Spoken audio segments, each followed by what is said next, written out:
for a quorum. Thank you everyone for joining us virtually for the May South Bay COG board meeting. I appreciate you all being here. I'm sure some of you are pretty much zoomed out by now. Yep. But I'm glad that we can at least get this done. So why don't we don't usually do it when we're on Zoom, but why don't we just go around the table and introduce ourselves, because I see we have a variety of guests as well. So how do we do this in an organized fashion? All right, I'm going to introduce all of you. How about that? All right, I see we have Rodney Tanaka from Gardena, George Chen from Torrance, Cedric Hicks from Carson, John Cruikshank from RPV, Hildy Stern from Manhattan Beach, B. Derringer from Rolling Hills, or is it Rolling Hills Estates? Sorry guys, I always get you both mixed up.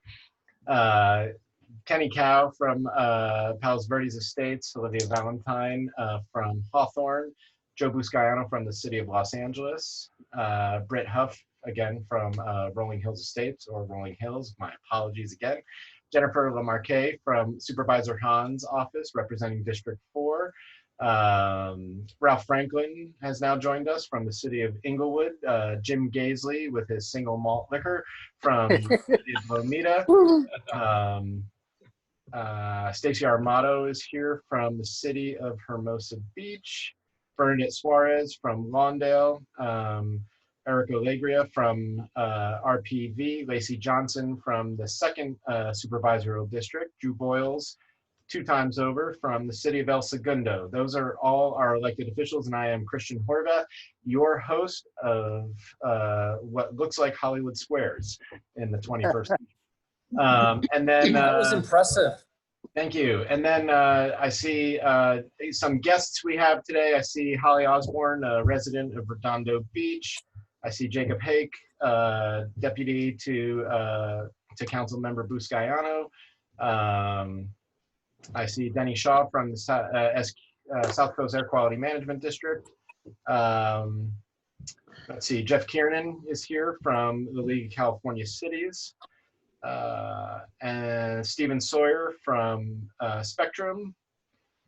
And then on our staff, we have, of course, Jackie here with us. You have, Christian, yeah. You have Axel Pelosius from Councilman Buscaiano's office. Oh, thank you. Hey, Axel. And I don't know who Deborah Dietz is. Okay, well, we have guest Deborah Dietz. And staff, we have Kim Fuentes, Grace Barwell, Brooke Harry, Steve Lance, and then Natalie Champion and David Legier. So I think that is everybody. Thank you all again for attending. And with that said, can we confirm posting of the agenda by the Torrance City Clerk? Yes, and I also want to say that I think, I'm not sure, but I think this might be the first time we've ever had, in like a long time, that we ever had every single jurisdiction represented. Well, that's really cool. Excellent.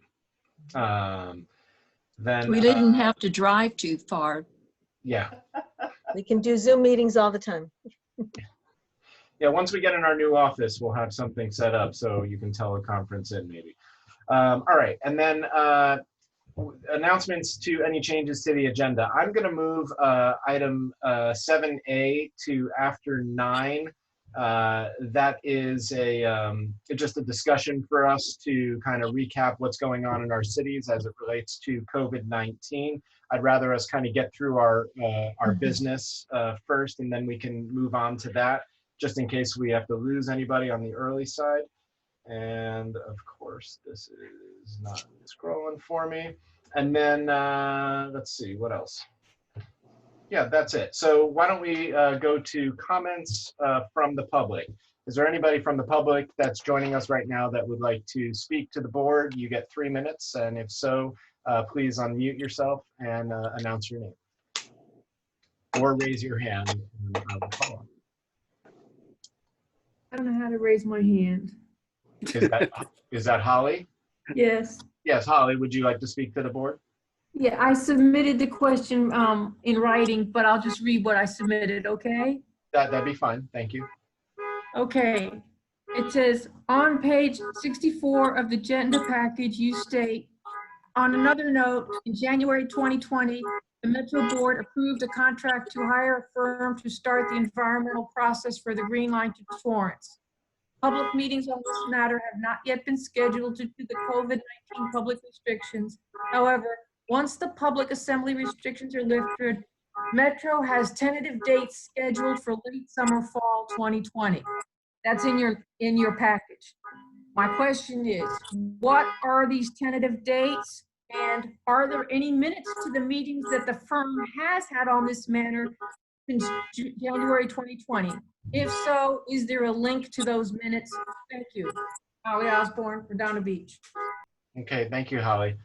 And if you are not speaking, just remember, keep yourself muted, just in case there's any background noise like the car horn we were just hearing.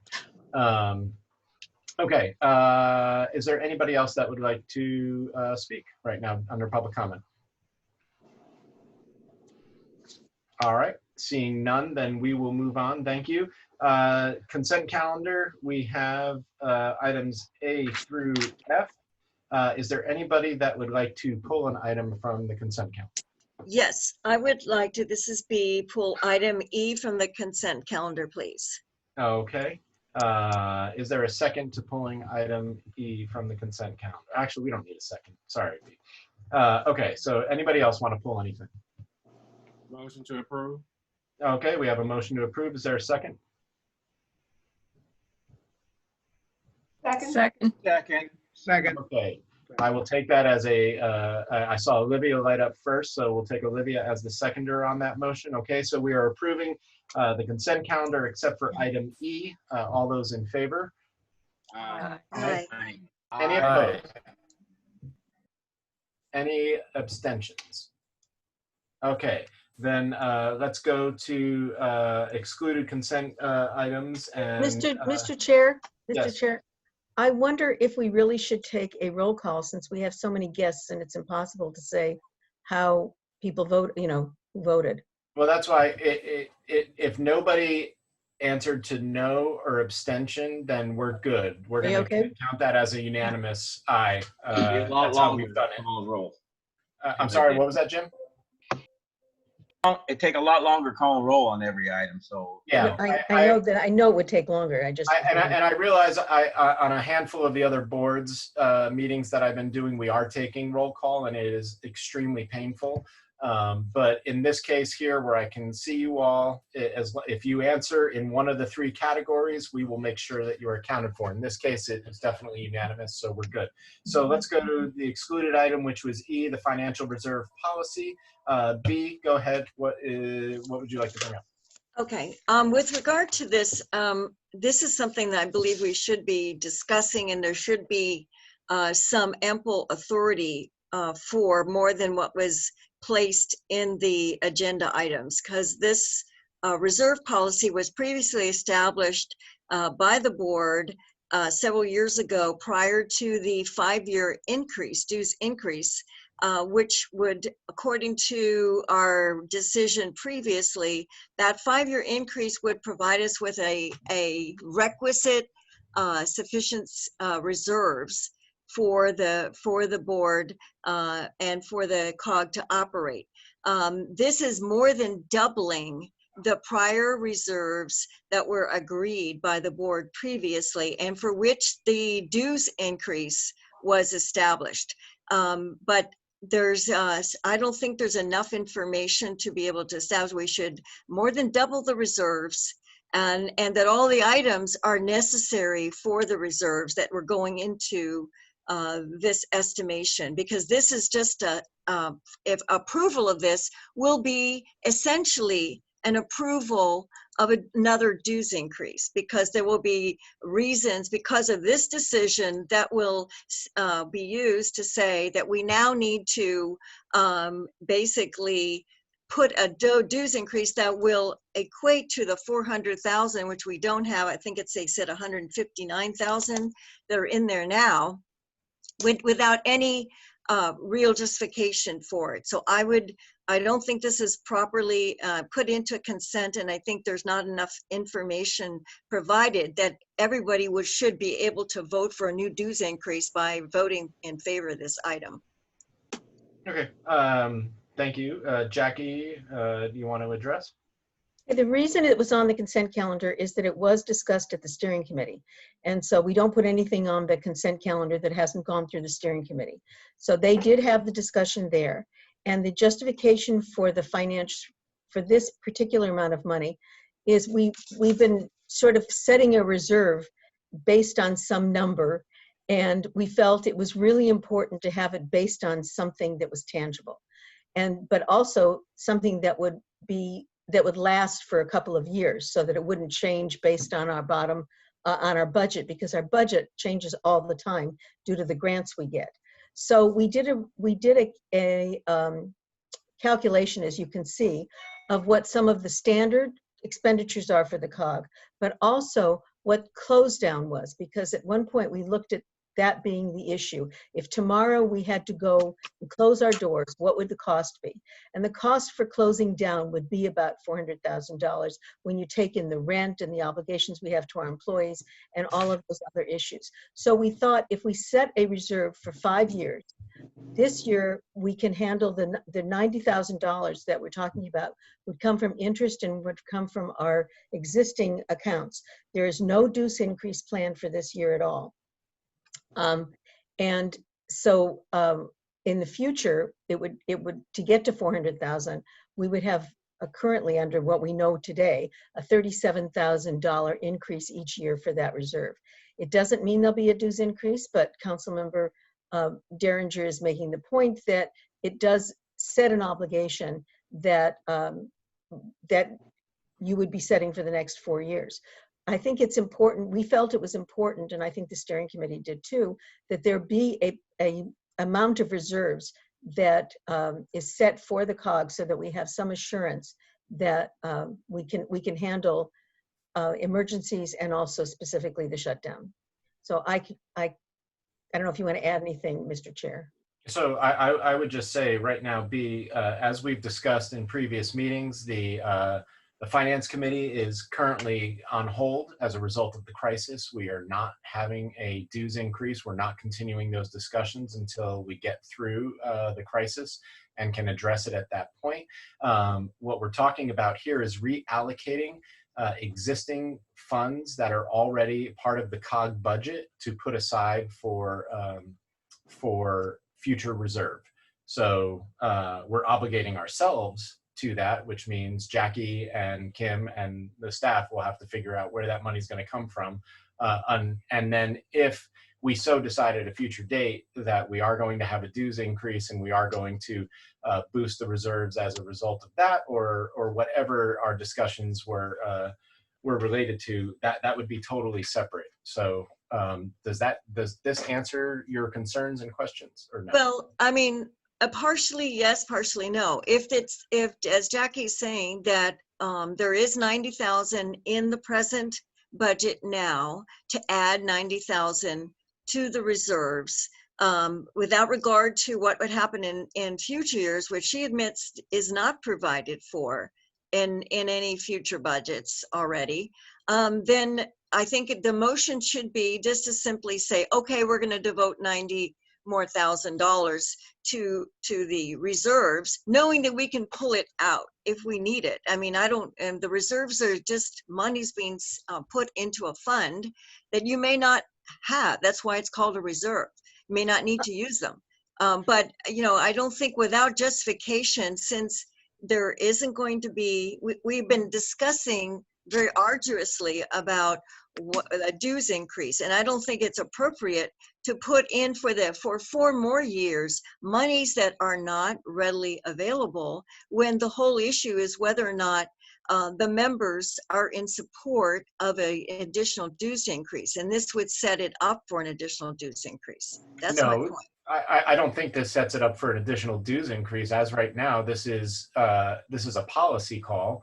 That policy can change, actually, by a vote of this board at a future time. But I think it's staff trying to be financially prudent about, do they have enough money to close down in that situation, as Jackie mentioned. So if the monies right now are coming out of the budget, then that's up to the executive director and her staff to figure out where is that 37,000 going to come from.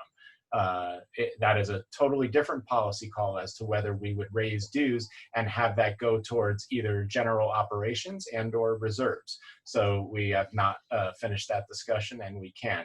Is there any other comments or questions? Jackie? I just wanted to add, and when we get to the budget, you'll see that we also have a fund balance. And the fund balance is sufficient for at least us to not have to, we can afford the $37,000 for at least the next year. So it does, as the chair says, it does not mean that we would have to raise dues for that 37,000, but it sets us up with I mean, all of your cities have reserves. We have a fund balance, and we're saving part of it for reserves so that we know that we have money for a shutdown. Okay, Ralph.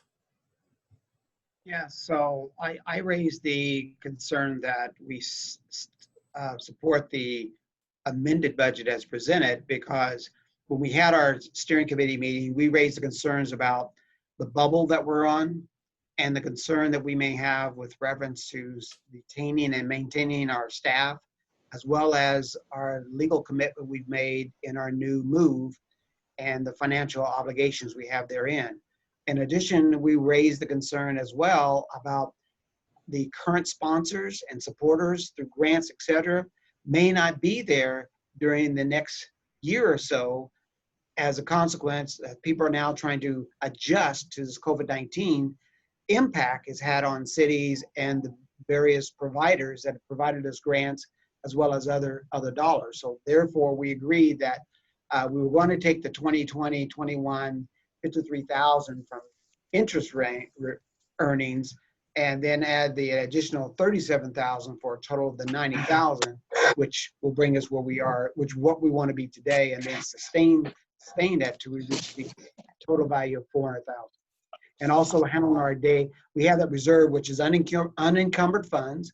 The board can always reassess as to whether or not we need to move any of that money, but because it's unencumbered, it gives us the latitude of being able to know we have a reserve for a rainy day if needed. Thank you. Thank you. Any other questions or comments? I just have a question. Given the fact that we did have a discussion several years ago about what an adequate reserve would be, and we based a dues increase over 5 years based on that reserve policy, what was provided, because it's not in here, as to why there is a need to depart from that, and then the process for obtaining the money other than through a dues increase. That's what I was asking. Well, I think Ralph slightly addressed that, but Some. Expenses continue to grow, costs continue to grow. We may find lack of revenue sources in terms of grants. We have an obligation now to a new building and the growing rent structure there. So I think you are just prudently and conservatively ensuring that this body and this organization will still have enough money to be able to shut down. Jackie, I don't know if you want to.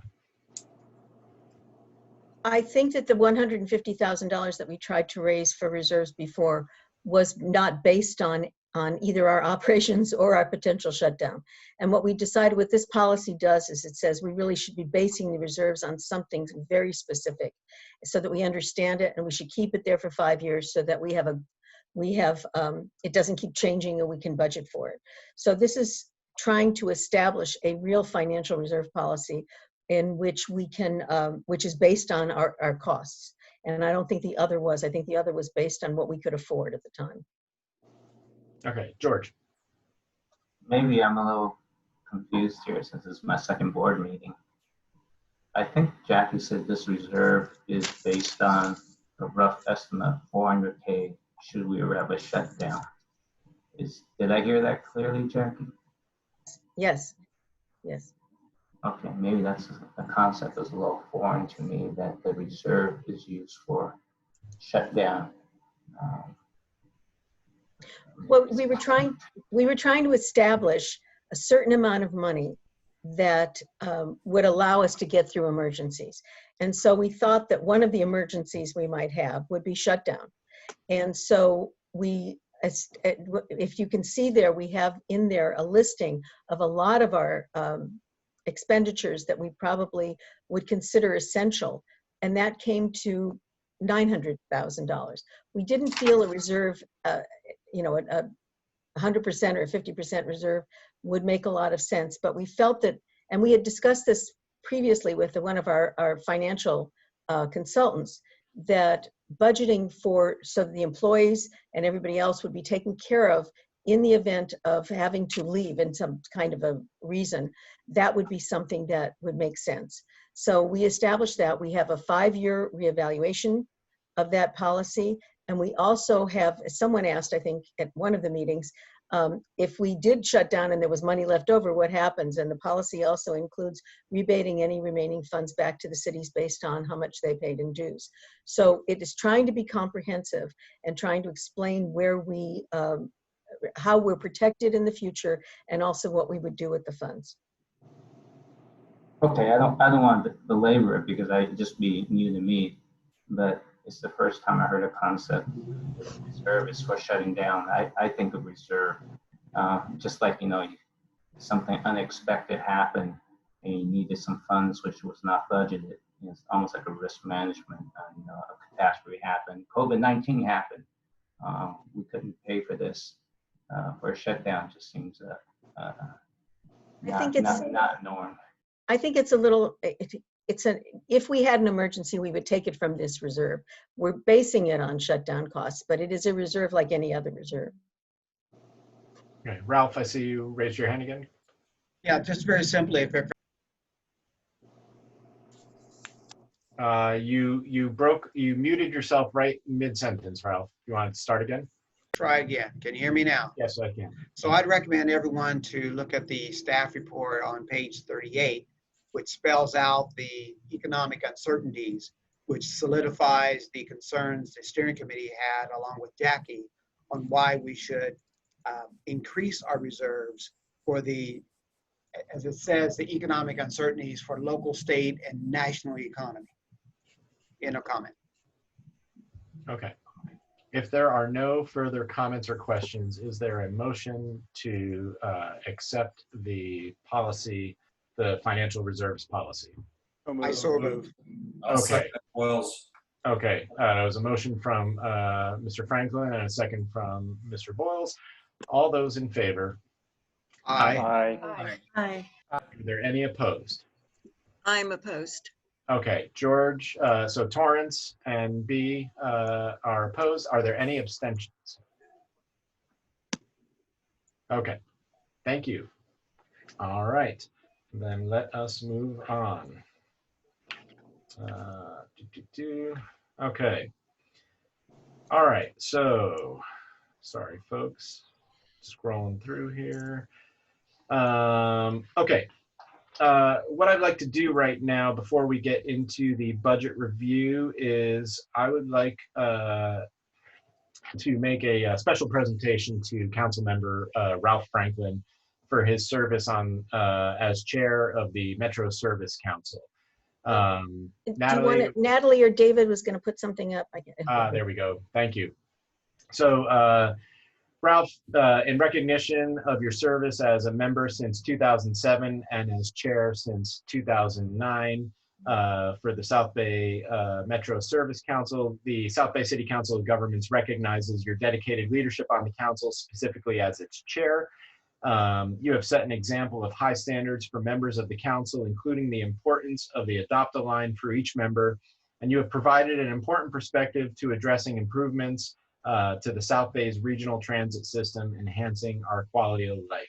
On behalf of myself and the board, we would like to thank you. And personally, my own personal comments, Ralph, it is really just an absolute honor to serve with you on this board. You are a wealth of knowledge, and I truly appreciate everything that you bring to this body and to any of us who have served in the chair capacity am grateful for that. And I'm also grateful for the monthly reports, very detailed monthly reports that you provide on the South Bay Metro Service Council. If there's one person on this board, besides Mr. Gaisley, who likes to get things done quickly, it is Ralph. And so I appreciate you and all you get. So if everybody would just give a nice round of applause to Ralph. Thank you. Thank you. Thank you. I'm truly honored. Thank you so much. Yes, and you're the one that helped me speed up the meetings, and you've been fantastic on this board for the 10 years I've been on it. God bless you, Ralph. Thank you. Jim, you're supposed to raise your glass, but I won't tell you. All right. Okay, so now moving on, we're going to go to presentations, item number 7A, and that is the 2020-21 budget review. So Jackie, Brooke? Sure, I'll start off. And the purpose of tonight's meeting is to present the budget, not to adopt the budget. It's to give you an opportunity to see what we are suggesting and to ask questions. And as you know, you've all been doing your budgets, and it's pretty crazy time for everybody. But the COG is in a very different position than your cities are. And we are able to present to you a balanced budget, which we're very happy about this year, since we haven't been able to do that in the last couple of years, even though we balance it by the end of the year. The other thing that's different about our budget, and we did discuss this with the steering committee, is that we actually need to hire some staff. And the reason we need to hire some staff is, as you know, over 85% or 80% of our budget comes from grants. And those grants are provided to us so that we can deliver services to benefit your cities and your constituents. And so we need people on the staff to actually perform those functions. And we have gotten so lean at the COG that we have not been able to perform the functions that we are getting paid to do. So we had just recently hired somebody for the homeless to help Grace, because we continually are getting money from the county to address specific homeless services, and it was just getting to be too much for one person. We are also getting money from the Regional Energy Coalition, which is something we didn't expect, and we don't have anybody right now who's dedicated to energy, specifically dedicated to energy. The other thing about this budget is that we need to redesign our website, and we are putting in a lot of money for that. We have $100,000 for that, because the platform that it's currently on is no longer going to be supported, and our website is old and it's not reflecting the best in websites today. We were asked at the steering committee why $100,000, and in 2012 we actually did spend $70,000. And so we think that $100,000 is a prudent amount for today's prices. And hopefully we won't need to spend that much, but if we do, we have the money in the budget. We also, as the chair said, we had the Ad Hoc Finance Committee was looking at they weren't really looking at a dues increase as much as changing the dues structure as well. And that's all put on hold because the cities are, we're in a precarious position. All of us are. And then the final thing is, one of the things about our budget, which looks very large, but is an artificially large part of the budget, is the fiber work, because we are paying American Dark Fiber about $4 million to build the fiber network, and that is listed under contracts. So the budget looks very large under contracts. But if you go with me to, what page would this be? Page, I can't even see now.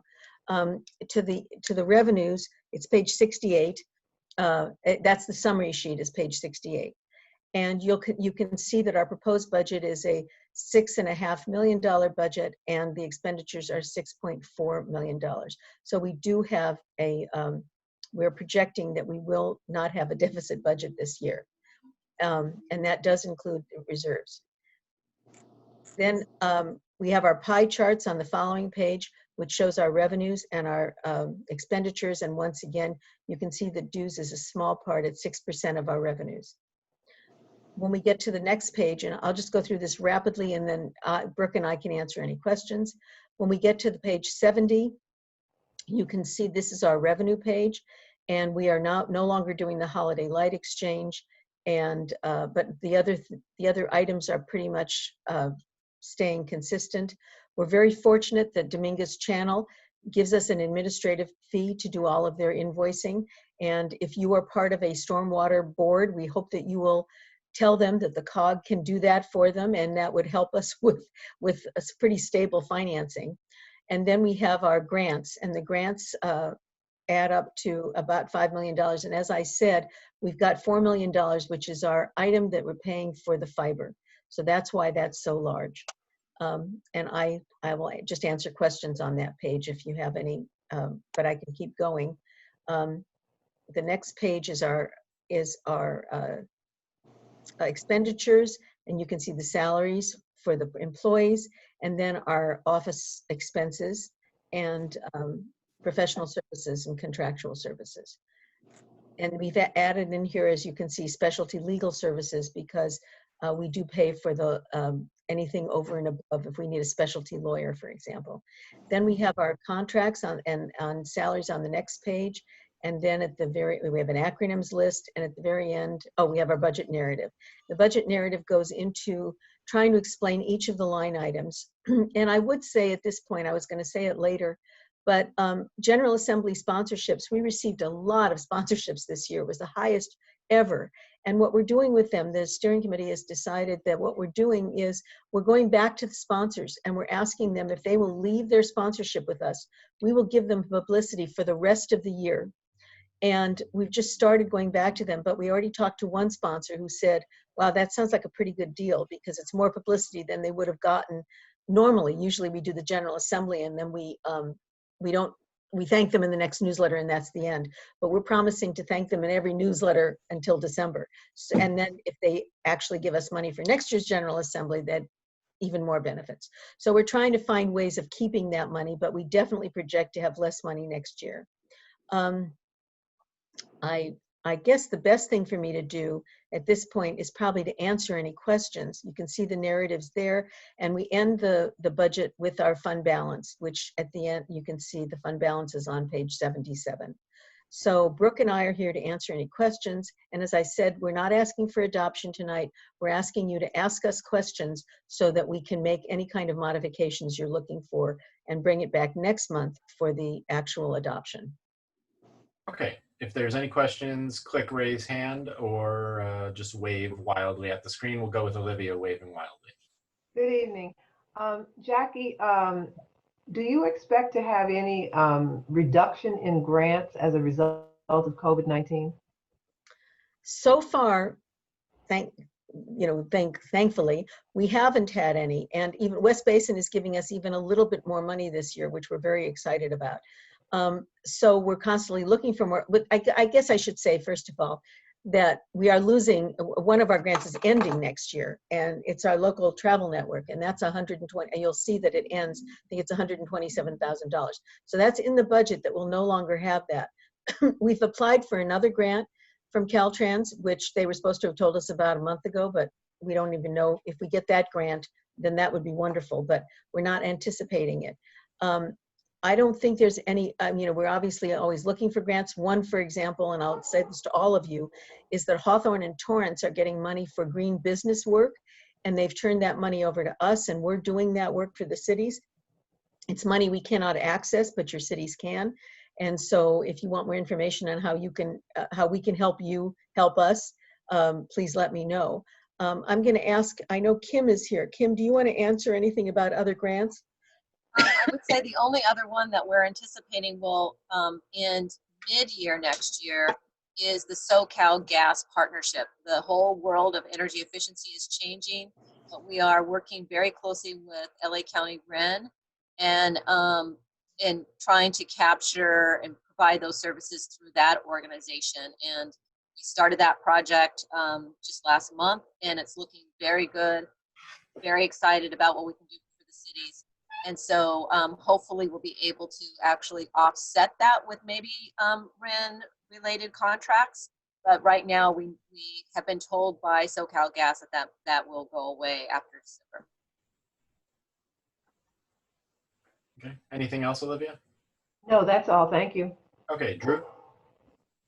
Yeah, quick comment. We just did our website in our city, and I know ours won't be quite as robust, but we spent $250,000. Ah. And that was with Granicus, which is kind of like the standard platform. We looked at getting more innovative with different platforms. We have a technology committee that I used to chair, but we ended up going with Granicus, and it was pretty expensive. So I might suggest that we get some preliminary estimates on that, and we might need to allocate more. And then the other was just a comment. Christian, congrats. I think the reason that we raised so much money in sponsorship is because of that compelling vision you had for the General Assembly, which unfortunately isn't happening. But being involved in that process, you did a great job. That's all I got. It's just on hold. We're going to do it next year. So, intersections version 2. Okay, Britt. I'm assuming that website revamp would go out for bid. Oh, absolutely. Absolutely. So are we currently on the Drupal platform? Yes. But I couldn't quite hear Drew. Was he recommending Granicus? I'm just saying that that's what we ended up going with. I was just using that as a benchmark, Britt, that we went with Granicus, and it was about $250,000.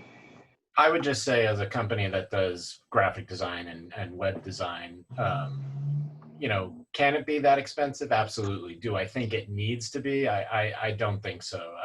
What a city requires versus this organization, I think, I actually think we'll be able to find a way to do it either within that budget, or I'd be able to quote it way lower, but I'm not going to. Okay, George, did I see you have your hand up? Yeah, go ahead.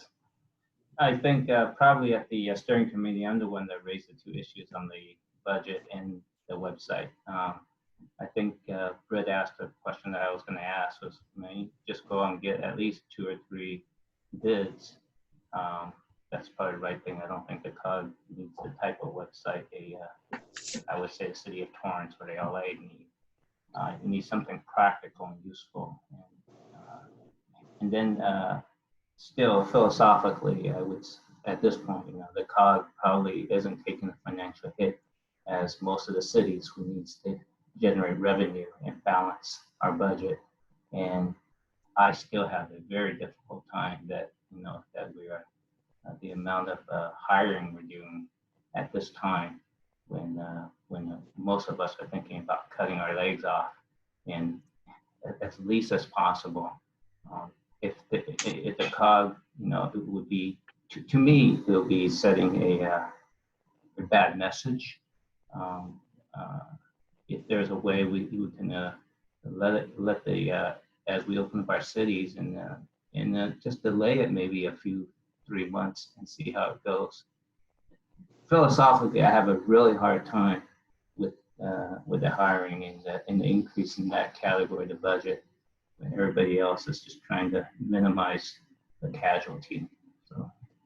Sure. If I can just, Kim, do you guys want to address how you hire and why you hire? Well, I'll address the fact that one of the things that we will definitely do is, as you are laying off good people that you can't pay for anymore, we would like to be able to advertise among your cities so that maybe we can help some of the people that you unfortunately have to lay off.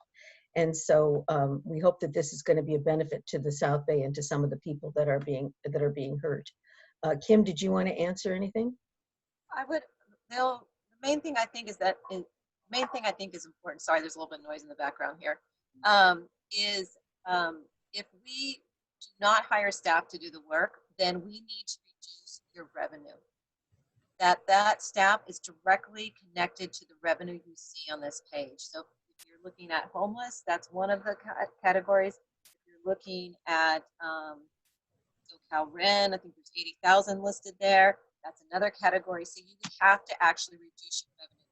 And the bad part of that would be you wouldn't be able to give those services to your cities. So that means that we wouldn't be able to work with your building facility people to help them get energy efficiency projects in. And we had some cities that received substantial sum of money in incentives, and all of that came through the work that the COG has done. So it's sort of a ripple effect.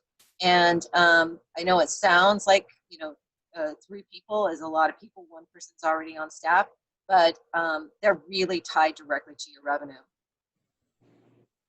I would say, George, too, there are certain benefits to this body being able to provide work to all our cities collectively and hopefully save your staff time and energy. So as this crisis unfolds and we all go through these cutbacks at our cities, we may be able to find ways for Jackie and her team to actually help supplement things that cuts to services or areas that our staff may be needing assistance in. Just keep that in mind. Any other questions, comments that you guys want to send staff away with before they come back? B. Yes, I think I agree with the comments Mr. Chen made, and also that there should be some kind of quantification for a website, and actually whether there's a need for one. If we're talking about the possibility not having sufficient money, then perhaps the website could be deferred to another year.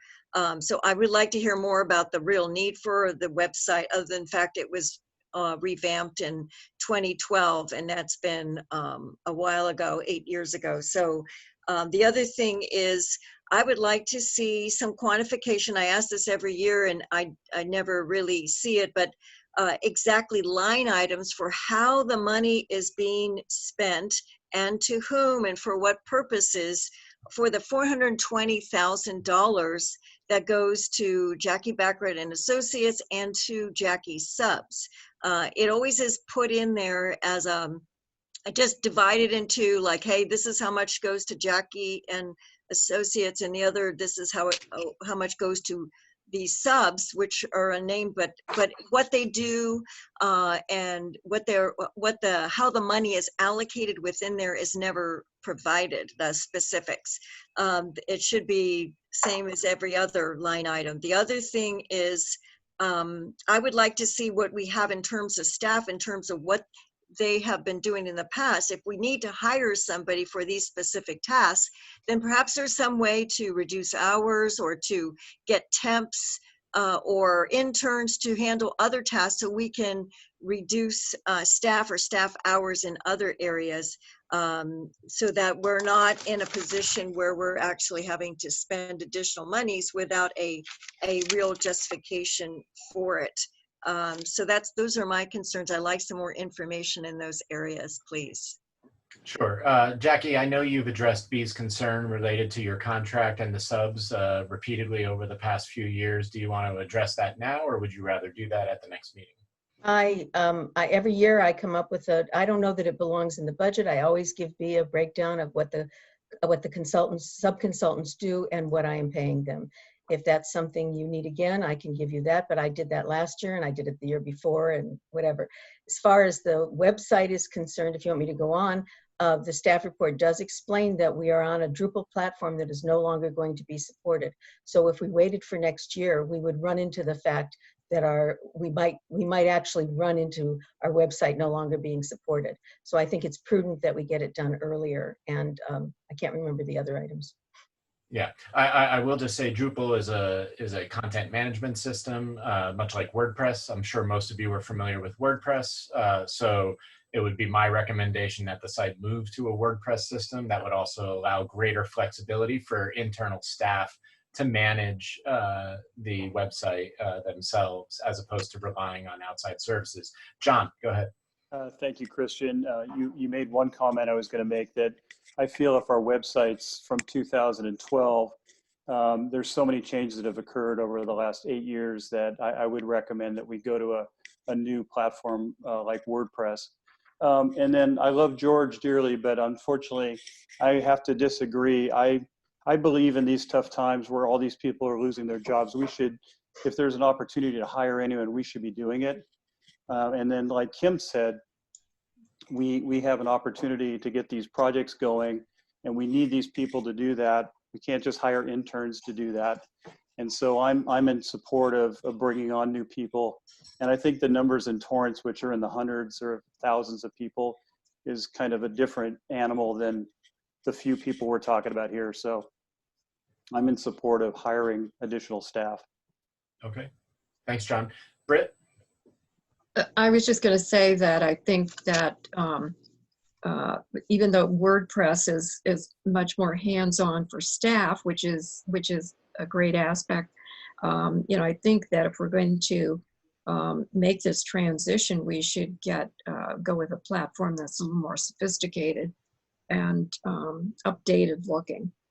Well, WordPress is just a content management system. It's your underlying structure would be HTML5 or anything that is coming out there. It's just a way to manage it. But I think it's limited compared to. It can be. It really depends on how you flush it out and how you build it up. But I'm just talking from experience in building sites. So, but I hear your concern. You just want to make sure that the platform is as robust as possible. Yeah. Right, and I think that is an extremely valid perspective for any website. Yes. Okay. Other questions, comments? All right. So then, Jackie, I think you've got questions and/or things to bring back in June. We do not need a motion on this. So, Jackie, do you have any other things that you want to point out or ask for clarification on before we move on? I don't think so. Thank you very much. This was okay. Good. All right. Moving on to item number 8, program action items, reports, and updates. Okay. 8A, the nominating committee. We are opening up the nominations for the coming year. Britt, you are the chair of the nominating committee. You and Jackie can go ahead. Yes, I would just refer you to the attachment in the agenda that you'll see the nominees for chair. We have Olivia Valentine, City of Hawthorne. First VP, Drew Boyles from the City of El Segundo. Second chair, John Cruikshank from the City of Rancho Palos Verdes. And then 4 at-large nominees, Cedric Hicks, Kenny Cowell, Bernadette Suarez, and Hildy Stern. And so thank you to all of the candidates for being willing to serve. My understanding is that we can take, and I also wanted to thank Jim Gaisley and Jim Osborne, our other COG previous chairs, for serving on that committee. My understanding is that we vote on this in June, but we can take additional nominations at this time. Jackie? Yes, we're opening the nominations and then we close them in June. So anybody that wants to nominate somebody else for any of those positions, the nominations are open now. Okay. Britt, anything else, or can I open up the floor? That's it.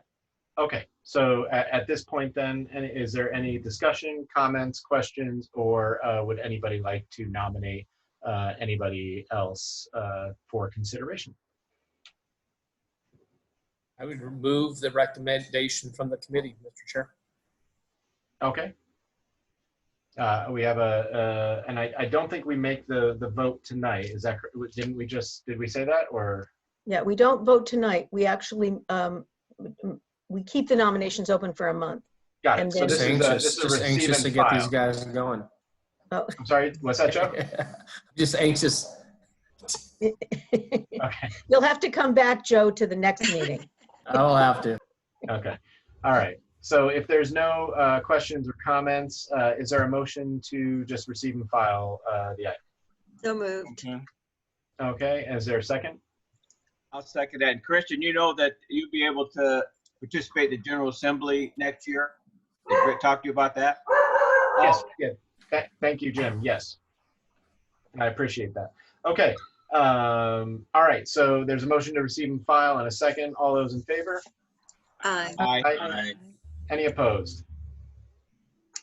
Any abstentions? All right. Moving on. Okay. Legislation of interest.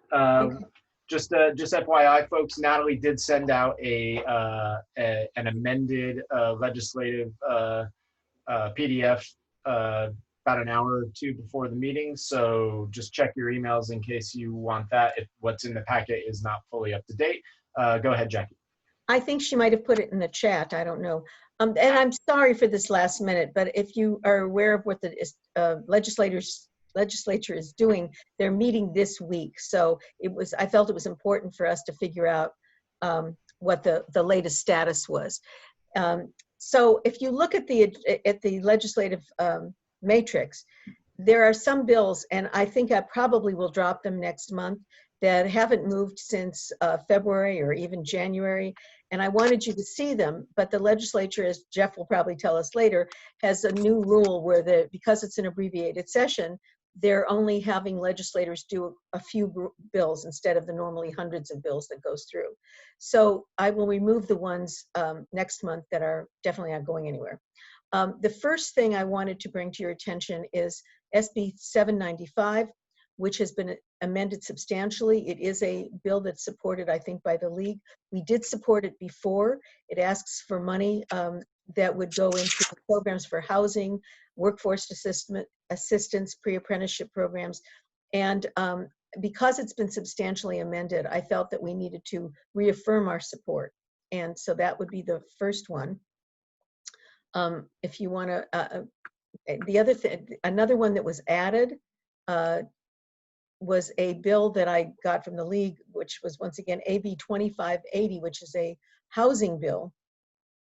And this one I'm not, since we haven't really explored it at the steering committee or anywhere else, I'm suggesting we monitor it, but it does call for conversion of motels and hotels and streamlining them, and it would allow for any commercial use to become multifamily housing, if at least 20% is a low income. So that's another bill I thought we should watch. We were monitoring AB 3107, and it has to do with your general plan and housing development. I sent this bill to the community development directors, and I got back from them that they felt it would definitely remove local control, and they thought we should oppose. So I am recommending that this bill be opposed, 3107. SB 902 is Wiener's housing bill, which has been amended several times.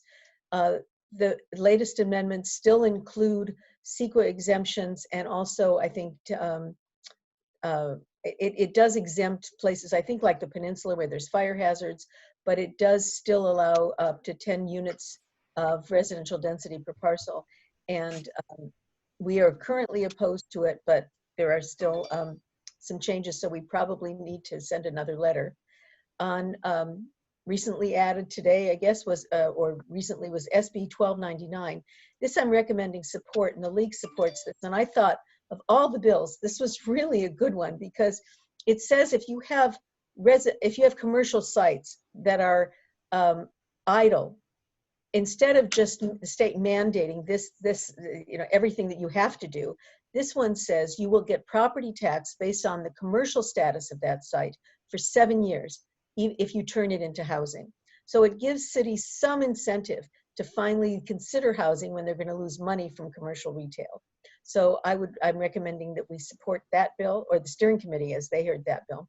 And then added today was SB 1385, which the League is also monitoring, and it has to do with authorizing neighborhood lots that are zoned for office or retail, and it would require the density for housing development under these positions to meet or exceed the density deemed to accommodate low-income housing. So I just want to monitor that. We really haven't had a chance to look at it. So the bottom line is that we're recommending that you support, it says on the agenda AB, but it's SB 795, that you oppose AB 3107, and that you support SB 1299, and that you probably have to also reaffirm your opposition to SB 902 because it's been amended.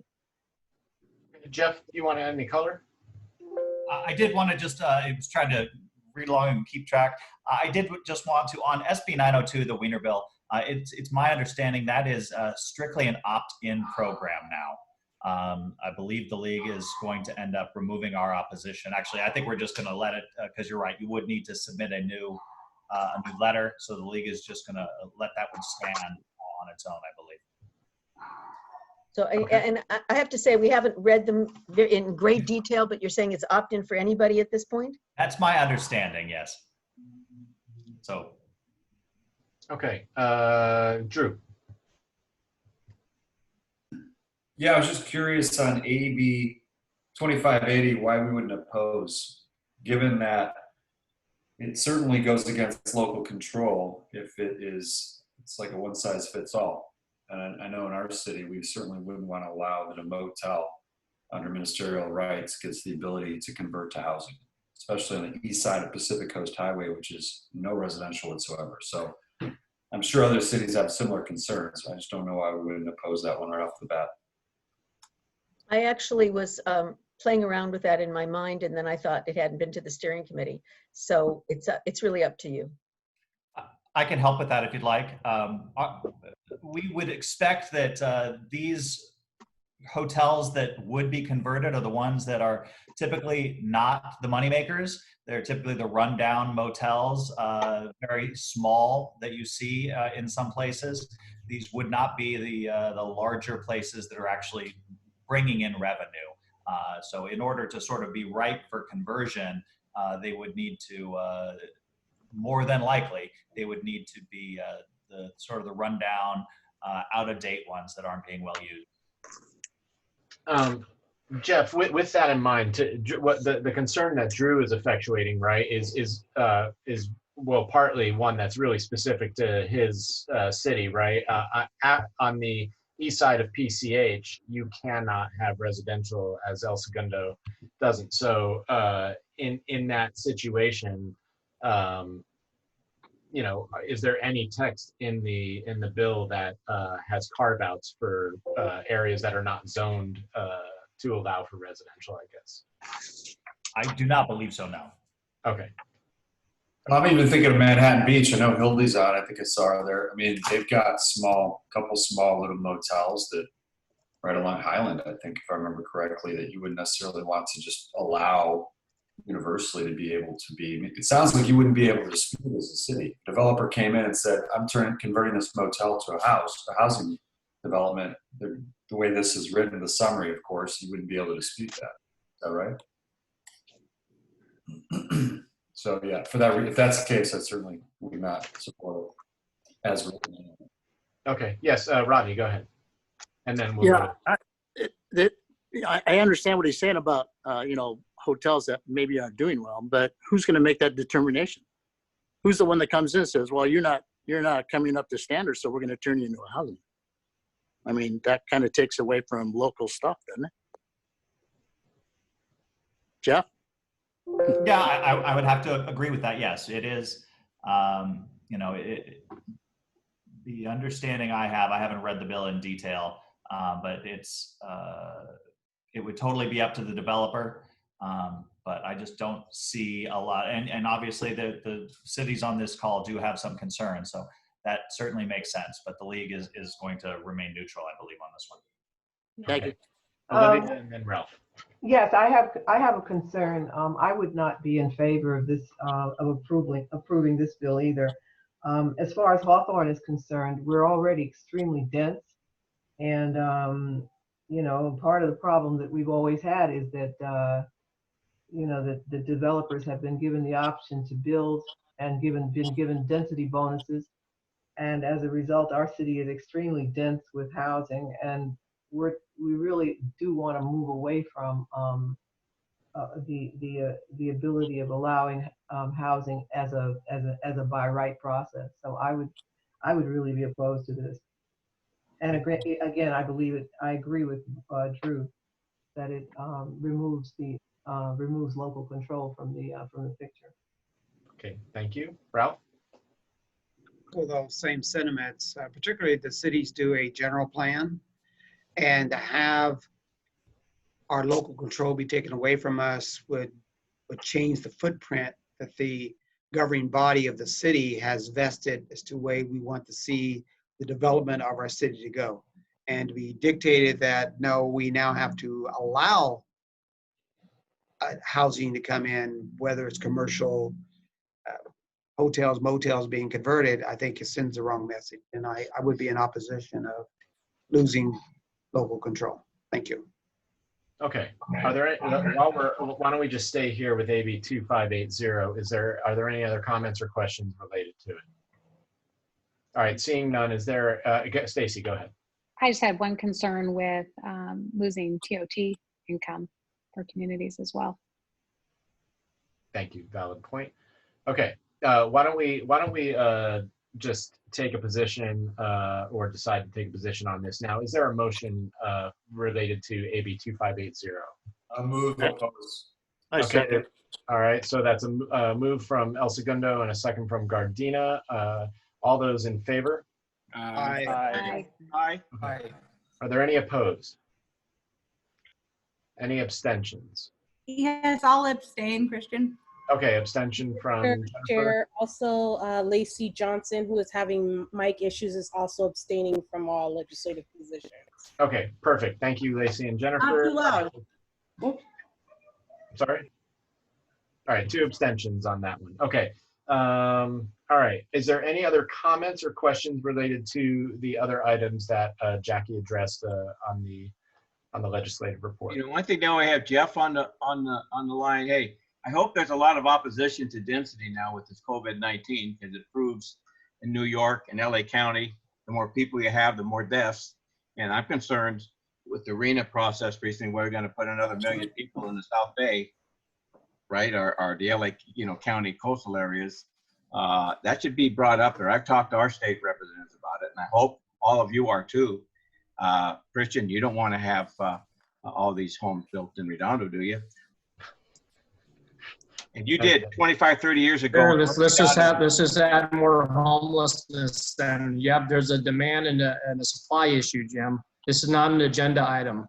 We talking RENA? Is that on the agenda? We but I can make my opinion. And housing. Okay, sure. Mr. Gaisley, point taken. Thank you. And Councilmember Buscaino, you're correct. It isn't on the agenda, but I think he's just making a point related to some of the density issues on the bill. I'm wondering if Jeff's getting what's going on in Sacramento, if anyone's talking about it. That's all I'm asking. Okay, Jeff, do you have any feedback on that? No, I haven't really heard that argument made too much. Dr. Ferrara was on with the division board just yesterday and was sort of talking to that and suggesting that is something of a myth. But I know our policy committee, housing specifically, will be taking many of these bills up next week and discussing a lot of it. So we'll sort of see if the COVID-19 has had an impact on that policy committee and which direction they want to go. Okay, I'm going to move on then. So SB 795, the recommendation is support. Is there any questions, comments, concerns around that? Seeing none, is there a motion to continue to support SB 795?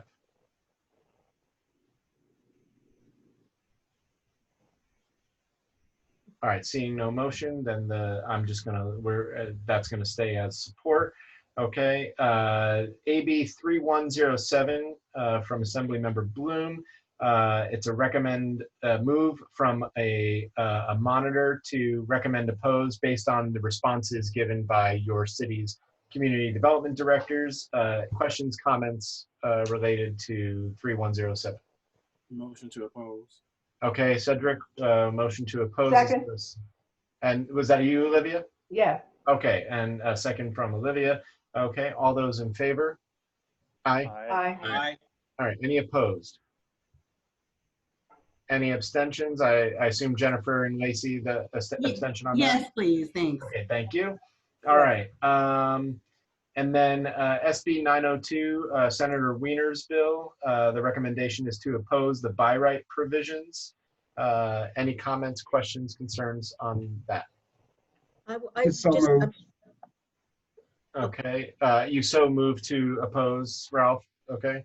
Jack, you had a comment? Well, I was just going to say that if If you want to oppose it, fine. If you want us to read the bill and leave it with the chair's discretion as to whether the bill is substantially changed, but you know, if you're fine with taking action tonight, that's okay. Okay. I did check the bill language. It's the language is that a local government may pass this this change. So it's not a requirement. It is an opt-in provision only. Okay. Ralph, does that change your motion? No, I still stay status quo. Okay. Is there a second to Councilmember Franklin's motion? I'll second. Okay, it's a second from Kenny in Palos Verdes Estates. All those in favor? Aye. Okay, are there any opposed? All right, and I will again assume 2 abstentions from the county. Okay, Jackie, was $12.99 on that, or? Yes, $12.99 as well. Okay, $12.99 is a recommend support. It's Senator Portantino. Any discussion, comments, questions, Ralph? Motion to approve. Okay, motion from B. Second. Was that you, Britt? Yes. Okay. All right. So a second from Britt. All those in favor? Aye. Aye. Okay. Any opposed? And then abstentions from the county. All right. I think that puts us through the entire ledge calendar there. All right. Thank you all. All right. South Bay Fiber Network update. Go ahead, Jackie. Okay. As you remember from the last meeting, we were able to get money from Metro for additional money so that we could continue doing the fiber network and making sure we can build it out. In record time, and I just am amazed, we have our funding agreement for Metro. This is a big deal because usually the funding agreement takes 3 to 6 months, and the Metro staff person expedited it. It's on Phil Washington's desk. We will, which means the money can start flowing right away. At the next month's meeting, you probably will get another work order. We're very excited that Metro is moving this fast. Our team, which is American Dark Fiber, HP Communications, and Race, has been discussing the construction. And we have been very, as you know, we've been very slow getting cities to sign the service agreement. And it turns out it's just like sitting on people's desks. There doesn't seem to be a problem. Today we received Redondo Beach, I think Gardena, and Palos Verdes Estates. So we're very excited about that. The construction, we're working on the core ring, the completion of the core ring and the laterals are being worked on right now. Apparently there's going to be a phase that's done around June 22nd, and that will include Gardena, the WIB in Gardena, Lomita, El Segundo's already connected, Rolling Hills, Rancho Palos Verdes, Rolling Hills Estates, and Carson, although Carson will not be getting service, they will be connected. Phase 2 might be a little later. There seem to be some COVID challenges that are causing the work to slip a little bit, and I'm going to learn more about this on Monday. But the remainder of the city's Beach Cities Health District and the WIB and Metro would be complete in July. And hopefully the schedule won't slip, but it looks like we're a little concerned that it might. We're up to over $15,000 of monthly cost commitments coming in. As you know, we need 35,000, and so we're still waiting on more agreements, which we hope to get in the next month. So the fiber network is moving along, and what we're going to be doing is, we're now looking at lunch and learns, ideas for applications that cities might be interested in using this fiber network to do. And we'll be probably working on scheduling those and maybe having a report for you at the next meeting. So, okay. That completes that report. Okay. Any questions, comments related to South Bay Fiber Network? I just have a comment. Go ahead, Olivia. Jackie, our council approved the agreement on Tuesday night. Oh, I think it was, yes, it was you. Yeah. Yes, and so you should be getting the agreement soon. If you do not, let me know, please. Thank you. I will. Thank you. All right. Anybody else? George, did I see you raise your hand or no? Yes. Jackie, maybe I didn't know. Maybe some action was taken prior to me coming on board. Do you know where the city of Torrance is with respect to the contract? And then in the package, I don't think I saw the dark fiber in this package. Was there something in here? No, no, it's an oral report. I think Torrance was one of the first cities to sign. So, Okay. yeah, you're fine. Yeah. Okay, and staff should be still coordinating with each of your cities if you are still working on that. Okay, senior services, Britt? Yes, we met this week after not meeting for several months, but we met by Zoom, and we had all of the cities were represented, so that was great, a good turnout. We did get a update from PATH, which is the People Assisting the Homeless, and there are 3 cities that are providing hotel arrangements for the homeless, 2 in Lawndale, 1 in Lomita, and 1 in San Pedro. So the county is hoping to get 15,000 rooms identified for the housing of the homeless.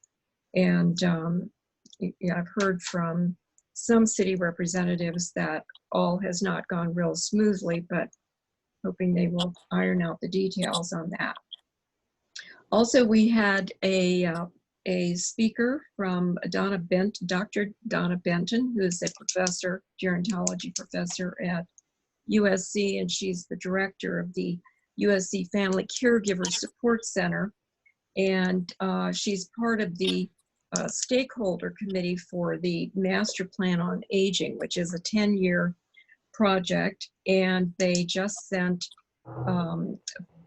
their list of 5 objectives for long-term support services to the governor,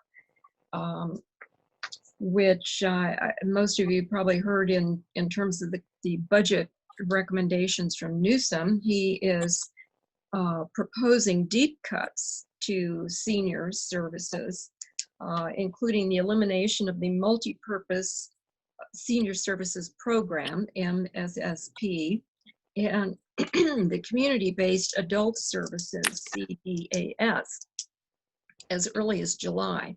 So that's not looking real good. Fortunately, this is a 10-year project, so hopefully after COVID and in coming years, we will get some better support from the state. But anyway, we're pretty discouraged about the budget situation. Anything else that you can think of, Jackie, out of that meeting? Grace, anything you want to pepper in there? No, I think Britt covered it all. So thank you. All right, perfect. Are there any questions for Britt? Joe Buscaino. Joe, go ahead. Thank you, Mr. Chair. Britt, thanks so much for the report. We were one of the first to launch the Project Room Key in San Pedro, and I encourage all cities to do the same, South Bay cities to do the same. Our experience was flawless with the county and the hotel operator. Good. Oh yeah, we were able to relocate 100 homeless individuals into a safe, secured hotel, thankfully, and we brought on the Salvation Army. I was able to bring in Manhattan Beach Mayor Richard Montgomery. Also, he's on my executive committee of National League of Cities, and he was really impressed by the operation. I also offered Mayor Robles from Carson. But I want to do the same for my colleagues here at South Bay COG. If you are interested in Project Room Key, if you have a motel, hotel in your city, I'll be more than happy to walk you through ours here at the Sunrise Hotel in San Pedro.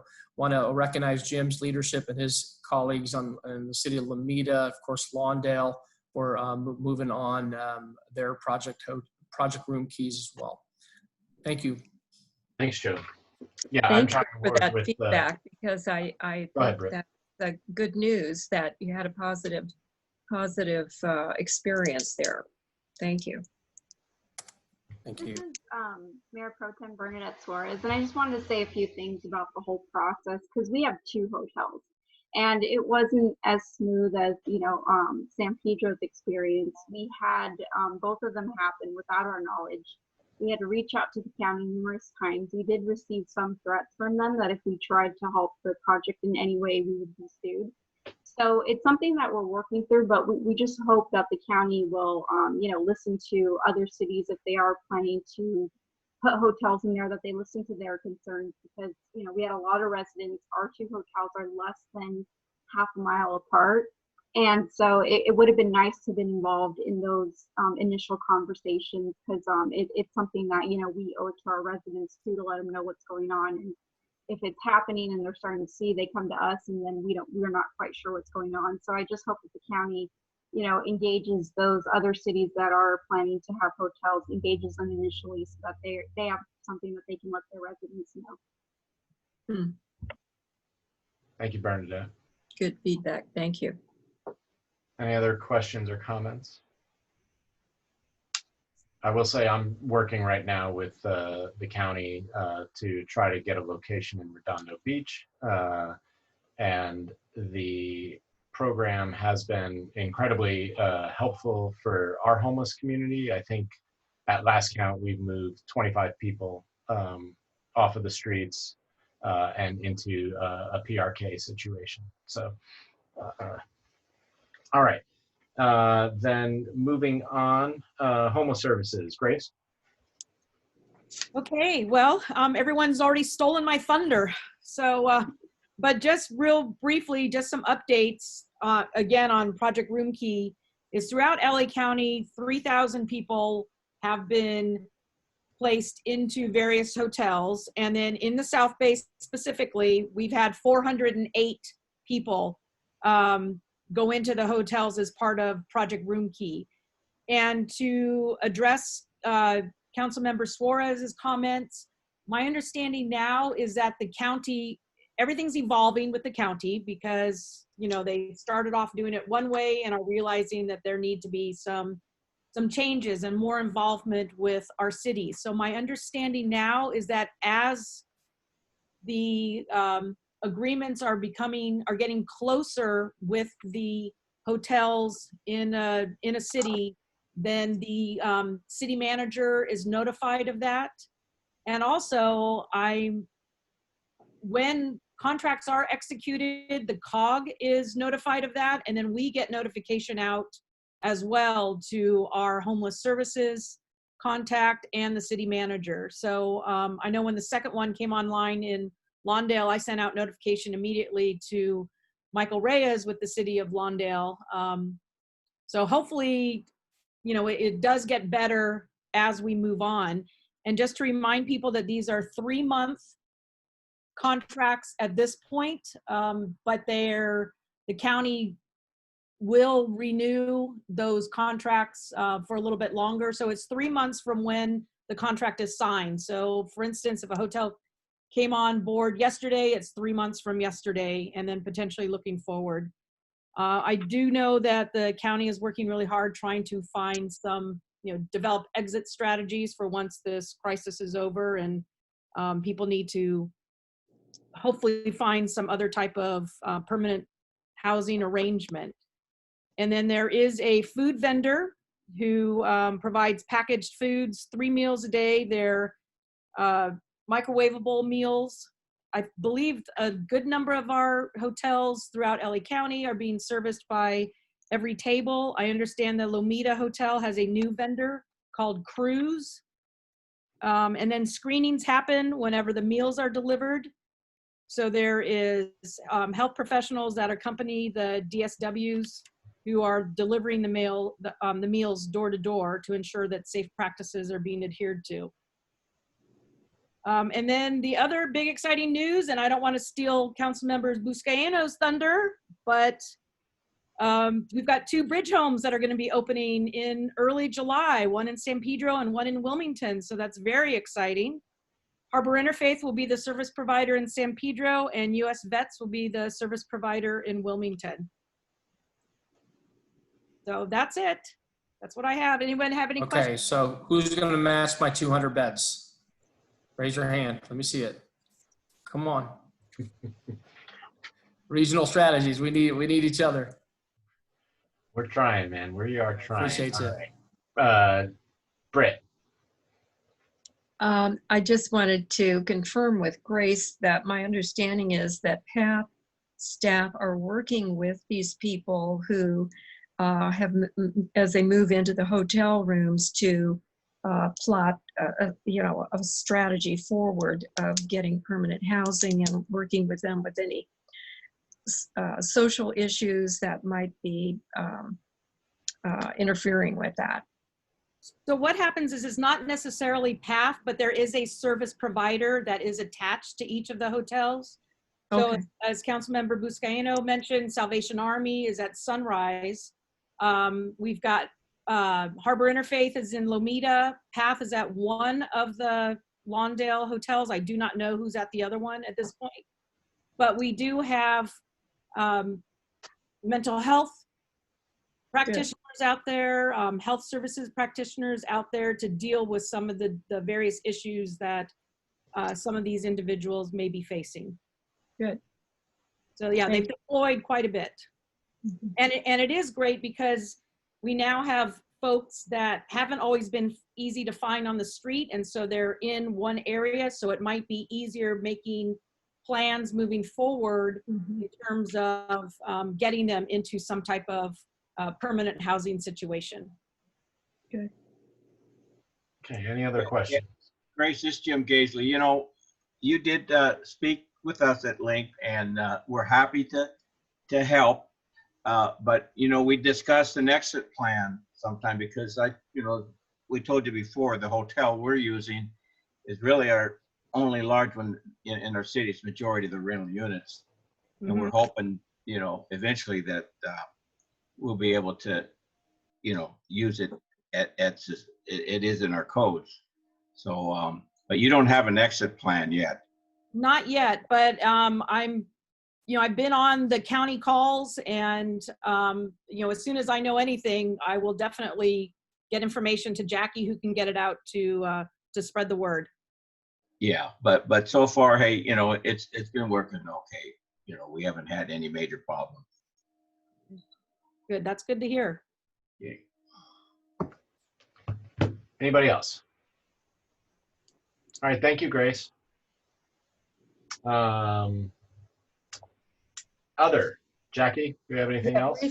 Very briefly on other. Yesterday we had a telework workshop for your staff.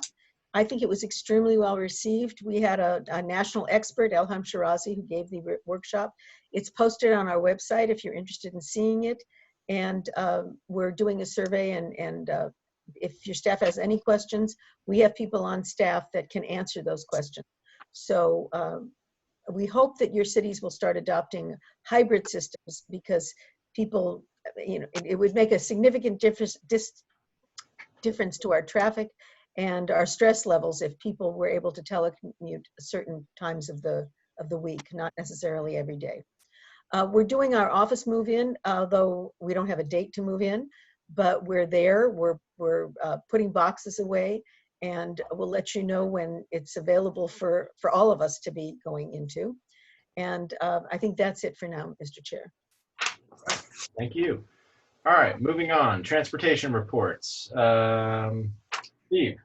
Yeah. Hi. Let me turn on my video here a sec.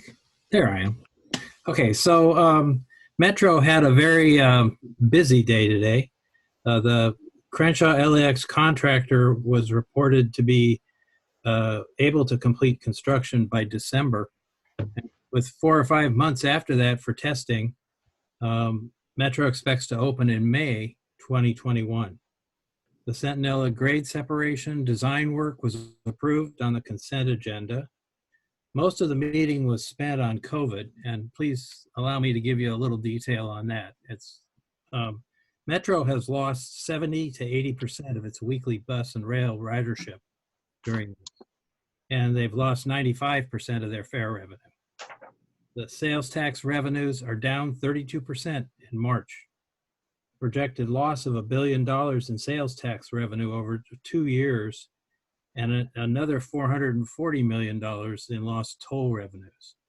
So Metro has huge impacts. And there's another little one that apparently the governor did a sales tax deferral for small business in California. That's going to cost Metro $200 million in cash flow. Because it's a deferral, eventually they'll get it back. But for now, over the summer, through September, they are in a big world of hurt for money. Their response, first of all, the CARES Act that we all thought would be bailing them out is about $1 billion in LA County, but it's a grant program that reimburses on an invoice basis the work that you've done starting in January. Even though it's 100% reimbursable, Metro doesn't expect to see any money until September or October on that reimbursement. They're keeping track of all the expenses, but they've got to go through some hoops to get to get the money flowing. Right now, the ridership has increased about 5,000 each week. So they're up over 411,000 daily riders. And they're assigning buses on a daily and weekly basis to where they see overcrowding. They're monitoring it very closely. They expect to have a new baseline starting in June. Phil Washington put together his Metro Mobility and Affordability Plan, call to action, knowing he needs to reduce expenditures $100 million a month through September.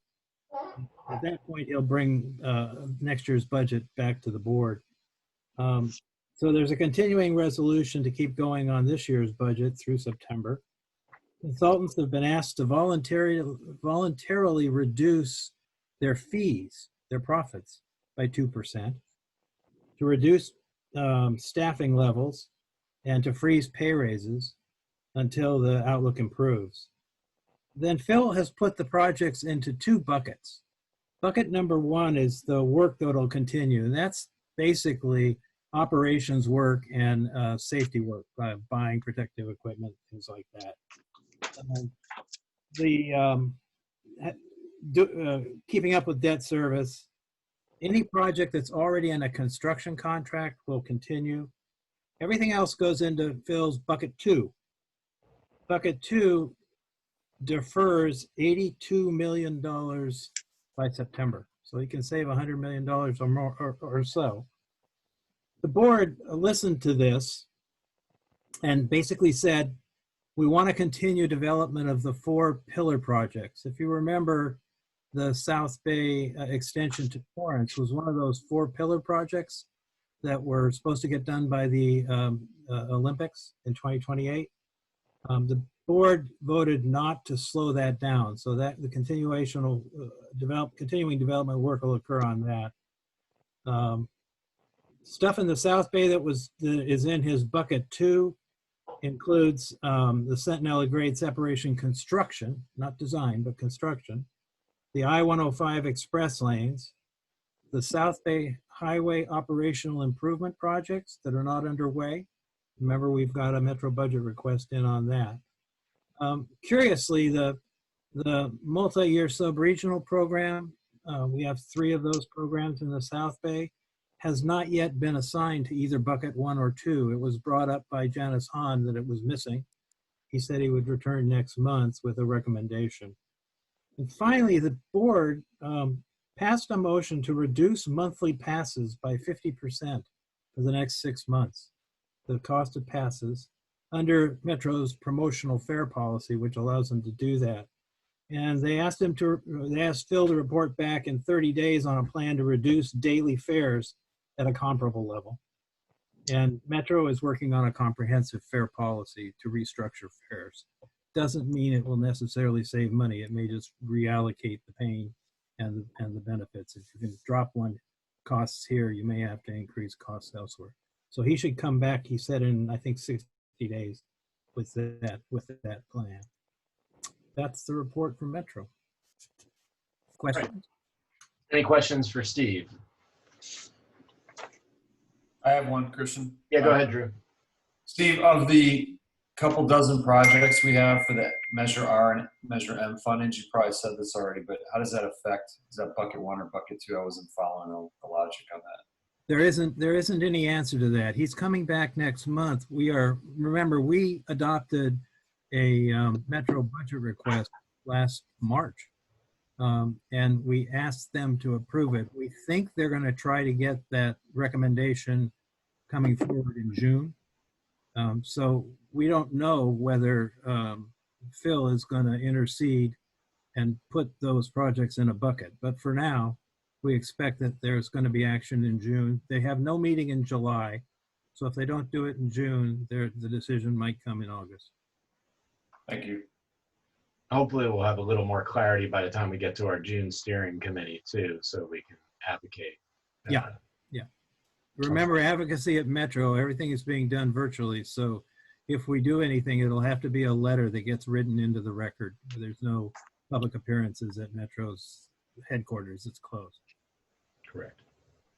All right. If there's no other questions, then we're moving on to item B, which is the Metro Service Council appointments. There is an attachment. Ralph, I'm going to turn this over to you in case you would, as the chair, would just like to quickly explain and talk about it. Yes, well, thank you so much. If everyone will go to, I think we are on page, yes, pages 85, 86. Just to let you know that there were the board is consisting of a maximum of 4 elected officials and 5 predominantly writers, and one of those would include LAWA. And particularly when we have 3 seats that came up, 1 seat particularly came up when the person that was currently seated, which was Dan Medina, was had to vacate his seat on the council, so he's no longer active as a city council member, and that he still wanted to be a writer. However, there was 9 applicants that expressed strong interest to fill not 3 positions, but then 4 positions, because I opted, and my position was up, but I still opted to no longer serve. And that being the case, there was 4 positions. There was 9 candidates, and out of the 9, I think 7 actually participated in the interviews. And there was a strong interview panel, and I must compliment our chair, Christian. He did an outstanding job, and all of us was allowed to give input, ask questions, etc. And then we finally narrowed it down, and we unanimously agreed, based on the region, the ethnic, age, etc., based of the makeup of what currently exists with the Metro South Bay Service Council, to what we needed to add with individuals that were complementary and prepared to take off running, was the following individuals. Do I make that announcement now, Christian? Yes, please go ahead. So the recommendation on page 85 is Louis Duran, who is still, he would be an incumbent, and he resides in the city of Hawthorne. And he's an active member, works in LA, but he's a very active member on our group and is well reserved for another term of office. Glenda Silva is the representative from LAWA. She clearly would like to make sure she's on board, because with the People Mover project that's going to tie into the Crenshaw LAX line and what's going on in the airport, she has vital information and is directly in contact daily with reference to what's going on with the People Mover in the airport. When it came to David Match, he's an employee of Torrance Transit. Clearly, he works under the umbrella of Kim Turner, who now will become an opportunity as a representative, as a Muni operator, as well as he rides the buses daily. So another good recommendation. And then Rochelle Maccabee is ideal. She comes to the Metro Service Council meetings now and engages the community. She really focuses a lot as a senior. Although she lives in the Willowbrooks Watts area, she works regularly in the city of Inglewood, which would then cover the Inglewood area. And on that note, I would then highly recommend to this board that we honor the recommendation from the steering committee. And I will take questions or comments. Okay. Any Can I questions? can I Yes, just go make ahead. one comment? Our sector council actually goes to the Watts Willowbrook area, I think. So the Rochelle McAbee represents both Inglewood and the Watts Willowbrook area.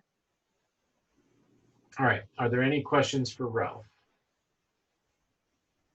All right. If not, I just want to say thank you to John, Kenny, Drew, and Ralph for participating in the interviews. I appreciate your time that day.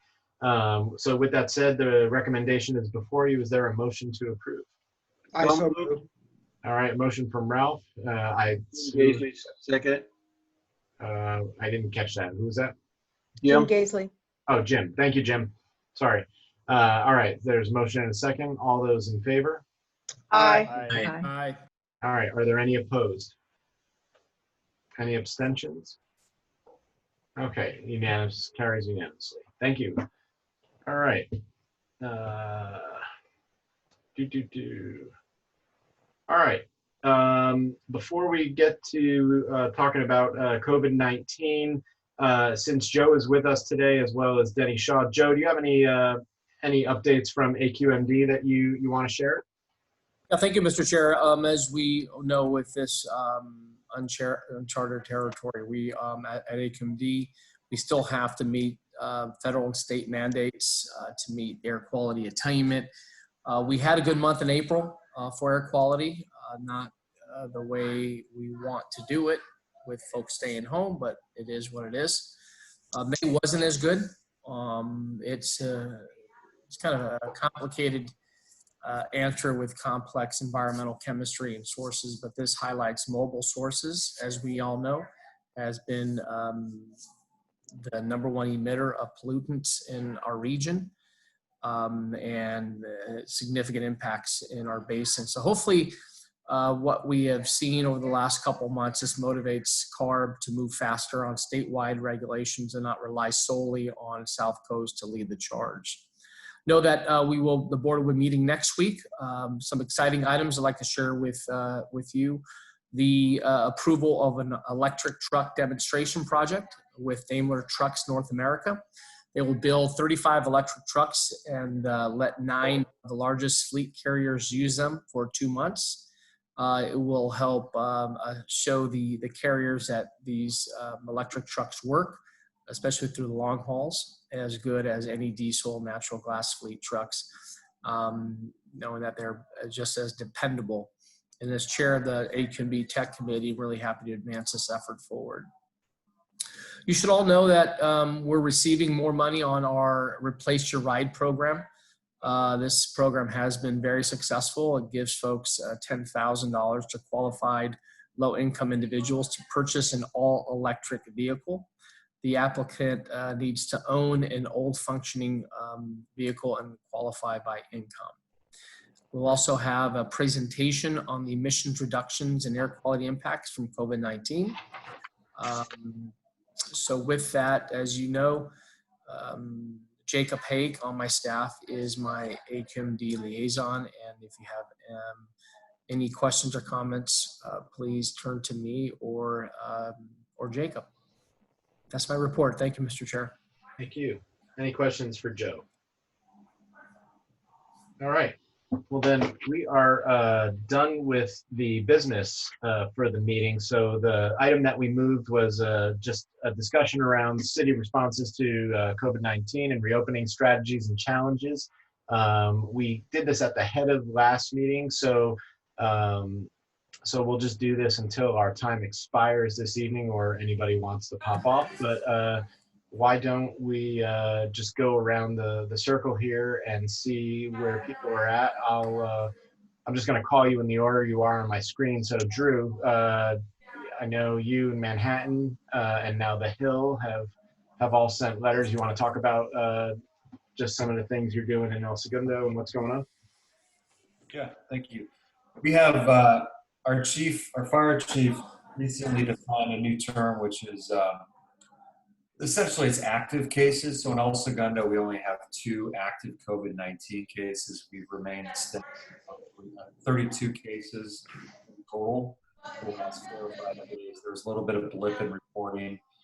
And we felt pretty strongly. So we were doing phone calls with the South Bay, with the other beach cities, I should say, everyone from the peninsula up to El Segundo, with Supervisor Hahn, and her and Jennifer and the entire staff have been really helpful. Jennifer, thanks for all that. So we made progress on the beachfront. We came up with a cohesive plan. Dr. Ferrer actually mentioned that today on her county call about how we should get together again as a group and come forward with a plan for volleyball specifically. And because there's a lot of momentum, Stacey, I'm sure you're in it, and your backyard, just Goldie as well. There's a ton of momentum for volleyball. So last week we wrote a letter to Supervisor Hahn asking her to make a plea with Governor Newsom to carve out. We knew it was a long shot to get LA County to stage 3 because with 10 million people, it's just the criteria aren't going to be met in terms of variance to move towards phase 3. So we wrote a letter asking Supervisor Hahn to make a request of the governor to move her county district only towards phase 3, as we feel strongly that we've got it much more in control than other parts of LA County. And then she then did an urgency motion on, I think, Tuesday, right, Jennifer? Tuesday, if I'm not mistaken. Her and Supervisor Barger, kind of a similar request, and then they wanted a closed session. I think the Board of Supervisors came back and unanimously supported writing a letter to the Governor Newsom to move to stage, to open up restaurants essentially, and some other things. And I think you're like probably on pins and needles waiting, Jennifer, right? Any day now, possibly tomorrow or Monday, to see whether or not that happens. And we are, we saw what Manhattan Beach did. We think that was a pretty bold move with retail. Our city council doesn't feel, well, they have a different opinion in terms of whether or not we should take a similar tack. We're mostly concerned about gyms and health facilities. I also asked Dr. Ferrer about that today, and with very restrictive conditions, could they open? And obviously the answer is no still, and that we'd have to wait for the state. So sorry if I was long-winded. That's all I got. Thanks. Hildy? Hi, thank you. So again, just to reiterate what Drew said, we are looking very much at a slow and cautious, but an anxious environment of opening up our business community. And interestingly, Drew, that you said that we took a bold step. It might have been a little bit of a misunderstood step. We didn't open retail ourselves, but we're very happy when retail was opened up on Monday for our community. So, we're doing all of these things because we have a lot of a large business community, and that's a great interest for our community. And we're also taking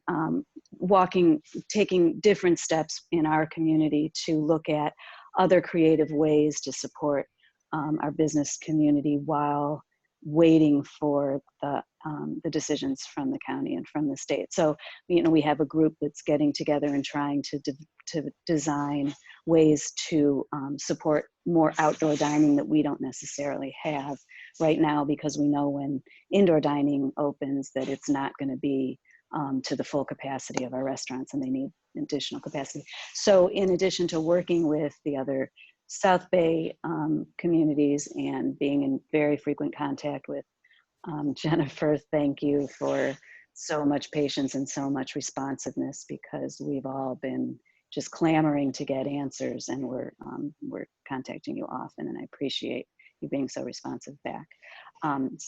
We are, just continuing to find ways to continue to advocate for our communities, and honestly, our residents are, we are challenged by, people being very anxious to just get back to normal, and so we are continuing to try to message that the social distancing and the wearing of face coverings is so important.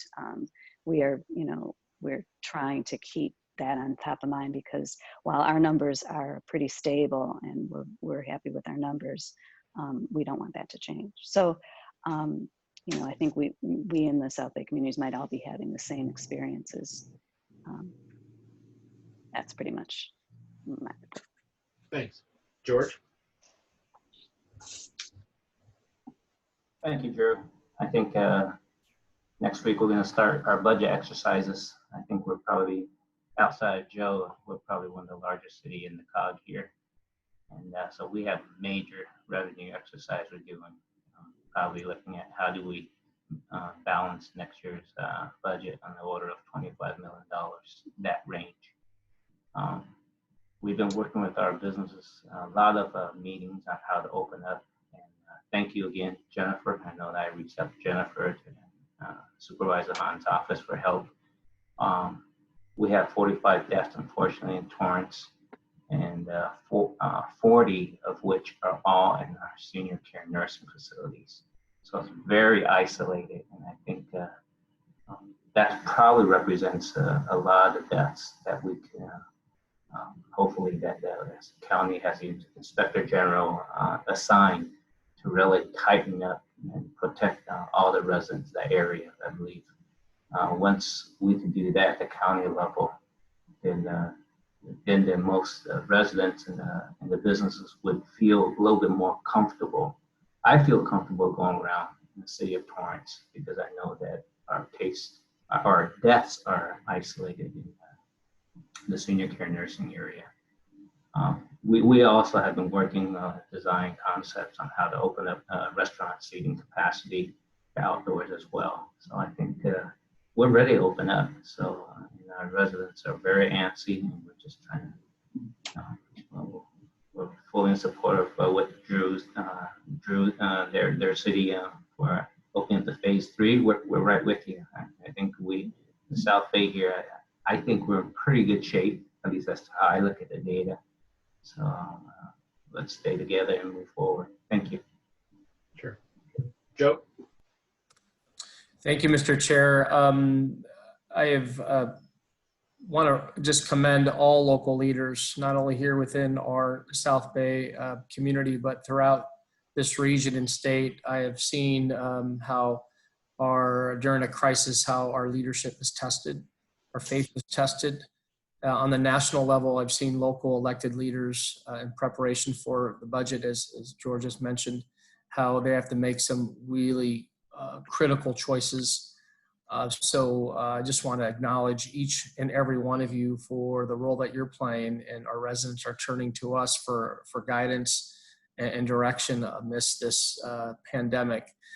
Here in CD15 in my council district, when the Safer at Home order was initiated, it was important for us to move on stimulating the economy and not waiting for post-pandemic. And we did so by using discretionary funds in my office and hiring and contracting with our local restaurants to feed the most vulnerable in my district, the disabled residents and also our senior residents. In addition to that, we raised $1 million of private funds to pay for the meal program.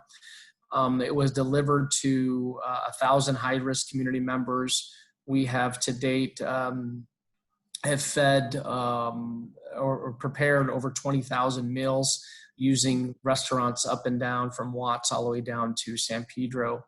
We were also, I know it was critical for us to seek donations for PPE. We have delivered over 50,000 facial masks to local hospitals, clinics, and first responders. As you know,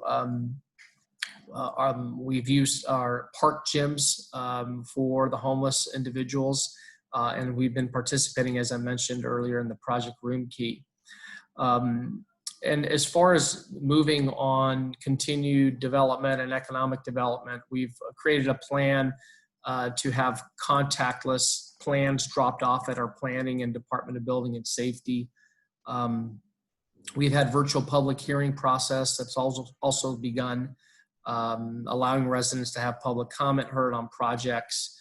Part of our reopening strategies, you're going to see tomorrow, are taking a lead, and we wanted to serve as a model for throughout the city of LA on our Summer in the Streets program, where once restaurants are open, we'll be able to use the public right away, very similar to what they're doing in Long Beach, to use sidewalks and streets and adjacent parking lots to expand the footprint, so restaurants are able to operate while respecting social distancing until they are at 100% capacity. So tomorrow, know that we'll have our trial run in downtown San Pedro, and we expect this to follow citywide. We're also exploring possibilities for continuing telecommuting for some industries to maintain the positive impact to reduce driving that has had on our environment. And Mr. Chair, I'd like to also, if I can put a plug, our colleague Richard Montgomery, the mayor of Manhattan Beach, she's on my executive committee for National League of Cities. Carolyn Coleman, of course, League of California Cities, is on our board, and she serves on my executive committee. And as president of NLC, been working really hard with the federal government to ensure that municipalities of all sizes, that all populations are heard, and that federal dollars are streamlined to local governments. And I do want to thank George for joining us back in March when at our congressional conference, and of course Richard. But the National League of Cities, we've launched a Cities Are Essential campaign. And I've been on the phone with congressional members, both sides of the aisle. I had a call with Speaker Pelosi last week on her HEROES bill. There's another bipartisan bill that's moving. It's called SMART Act, that will filter billions of dollars into local municipalities. As you know, the CARES Act only benefited cities to, over 500,000 in population, which, here in LA, in the city of LA, we were one of like 15 cities, but I put on my NLC hat and I said that was unjust and not fair. As a representative of the National League of Cities of 19,000 cities, towns, and villages of all sizes, every city should have the ability and have the opportunity to take advantage of direct federal funding and take advantage of federal aid.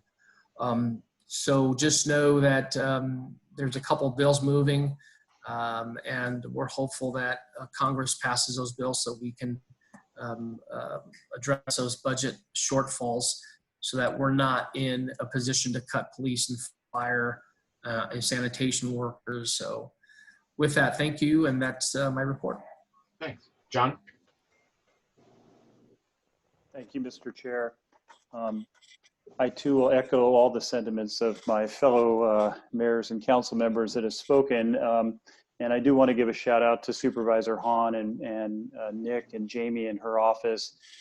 They've really been supporting us over the last several weeks to try to get things slowly open for all of us here. So as you probably know, Rancho Palos Verde has been supporting our neighbors to the north to open their beaches, and we're happy to see that beaches and bike paths are open in Rancho Palos Verdes. And I have a cohort there, Mayor Pro Tem Eric Alegria and I, and our city manager, Ara Marani, and we've been working very hard with pretty much everyone on this call to figure out ways to get everything open. And so all our parks and trails are open now. They have been very crowded because people aren't going on vacation like normal. So they're finding the Del Cerro trails and our facilities is a good place to come out. And so we, of course, welcome everyone to come enjoy our trails. We've reopened our city facilities. City Hall's reopened with safety precautions. And as mentioned, we do fully support the county's move to get a state variance. We're hoping to hear, I guess the county's hoping to hear either tomorrow or Saturday in regards to that variance. And so once that happens, it's going to be a big change for all of us. Most importantly for our city of Rancho Palos Verdes is that now that hotels, motels are allowed to open, and also pools are allowed to open, we believe that our resort Terranea, which is a good big portion of our revenues in our city, will finally be able to open on June 12th. So that's the opening date. So we're really looking forward to that. They employ more than 1,200 people. So that means quite a bit to many people and their jobs and families. Other than that, we want to continue working with all of you and looking forward to all of our businesses being open soon. Thank you. Thank you. Britt? Yes, Rolling Hills Estates, we feel very blessed that we've only had 14 cases of the COVID virus and no deaths. And that's emboldened our business and citizens to want to move ahead. So we're working with our chamber and local businesses, manager of our shopping area, the Promenade, to just hopefully make that happen, having people ready for that. And we're also excited about the prospects of restaurants being able to open and making plans to help support them in terms of providing perhaps sidewalk and street access, parking lots for outdoor dining, and then also the hair salons and barbershops opening. And yeah, people are also clamoring for the gyms to be opened, and it's going to be maybe a little bit harder, but people are very anxious for that. So we're hoping to make that possible in the near future too. So thank you. Thank you. Stacy? Thank you, Mr. Chair. We recently developed an economic development committee. It'll be a brand new committee that's going to be working on recovery efforts with our businesses. We started taking applications today for outdoor retail and outdoor dining in public and private spaces. We are sending a letter, either going out today or tomorrow, supporting our neighboring cities' efforts and the county's efforts for a variance. We extended our eviction and foreclosure moratorium through the end of July. We are continuing to keep our beach parking lots and structures closed to try to minimize crowds on the beach and in our downtown and in Pier Plaza. And when we had to close down the beach and the Strand, we hired 8 security officers to kind of line the Strand to help us make sure that people would maintain social distancing and or stay off the Strand and the beach. And at this point, they're more serving as educators to people traversing along the Strand, and it seems to be working out okay. And those are my updates. Thank you. Jennifer? Hi, everybody. So gosh, I feel like so much has happened in the last couple days. So just to take it back a couple days, as you know, Supervisor Hahn wrote a letter to the governor last Thursday asking for him to allow for in-store retail statewide. She thought that, that through this process, we've picked winners and losers, with the big box stores being able to sell things, and with the smaller stores that sell the same things not being able to be open for in-store shopping. So we heard on Monday that he had updated the health order to allow for that. And then the county in turn updated its health order. Drew mentioned earlier about the motion on Tuesday. Supervisor Hahn co-authored a motion with Supervisor Barger that initially sought to allow for cities and regions to be able to apply for a variance.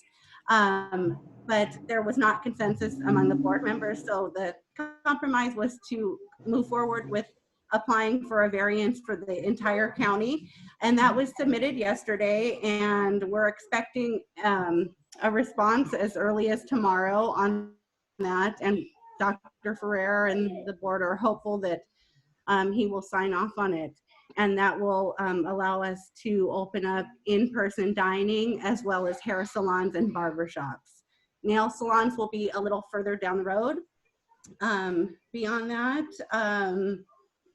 the Economic Resiliency Task Force has been meeting, as well as the smaller sector-based subcommittees. We have some local folks serving on those, including Donna Dupron from the Torrance Chamber and others.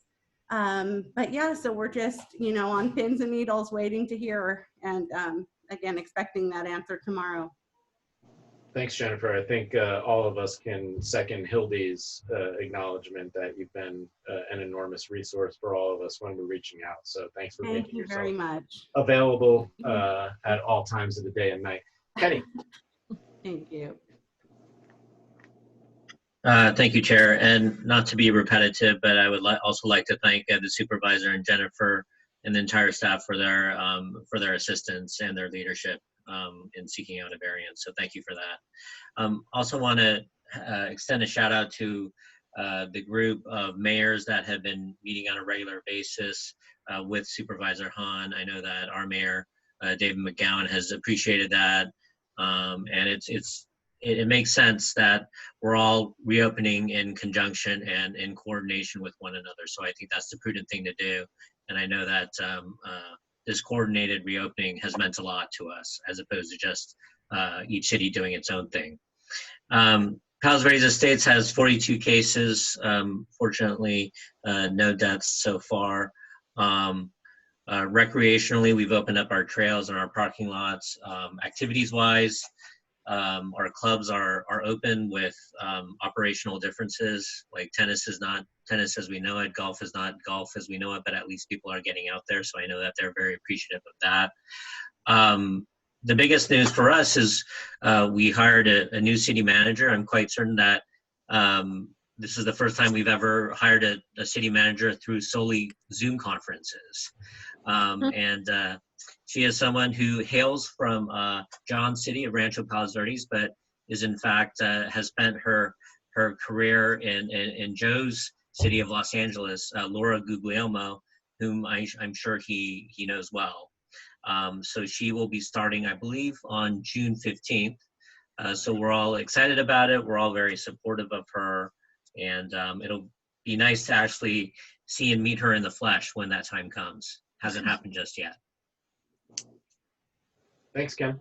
Olivia? Thank you. I want to actually, I am going to be a little repetitive in talking about some of the things that my colleagues have already spoken of. We also, our businesses are looking forward to opening up. Our parks are open. Our restaurants are open for takeout. They haven't, a lot of them are reconfiguring their restaurants so that they'll be ready for in-person dining whenever they're able to do so, and they're really looking forward to being able to do that. We joined with the mayor of Carson, Mayor Robles, in that letter requesting that the CARES Act funding be extended to cities under 500,000. And so, because right now any funding that we receive would have to go through the county, so we're trying to get that funding directed so that it would go directly to the cities under 500,000 residents. I don't know how many sign-ons he had for that. He was looking for all the cities in the South Bay area, but I don't, and I'm not sure if he got them all, but I think that he got a good percentage of them. So we signed on to that letter. We also extended our eviction moratorium through July,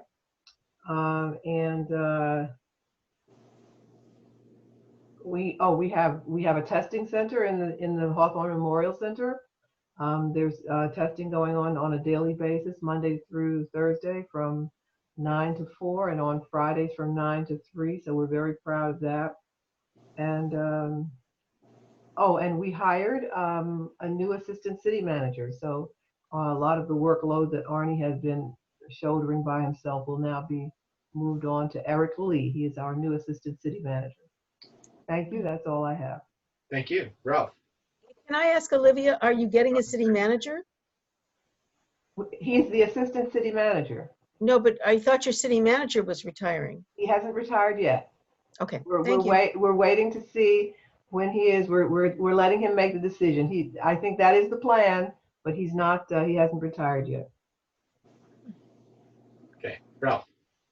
Yeah, so first of all, let me just thank the LA County Board of Supervisors and the LA County Public Health Department for having their daily updates. We have been following their guidelines and recommendations throughout our city. We've also assisted a number of businesses on working on getting the funding that they may need in order to get the employees back to work, as well as being prepared with reference to getting the businesses to open up.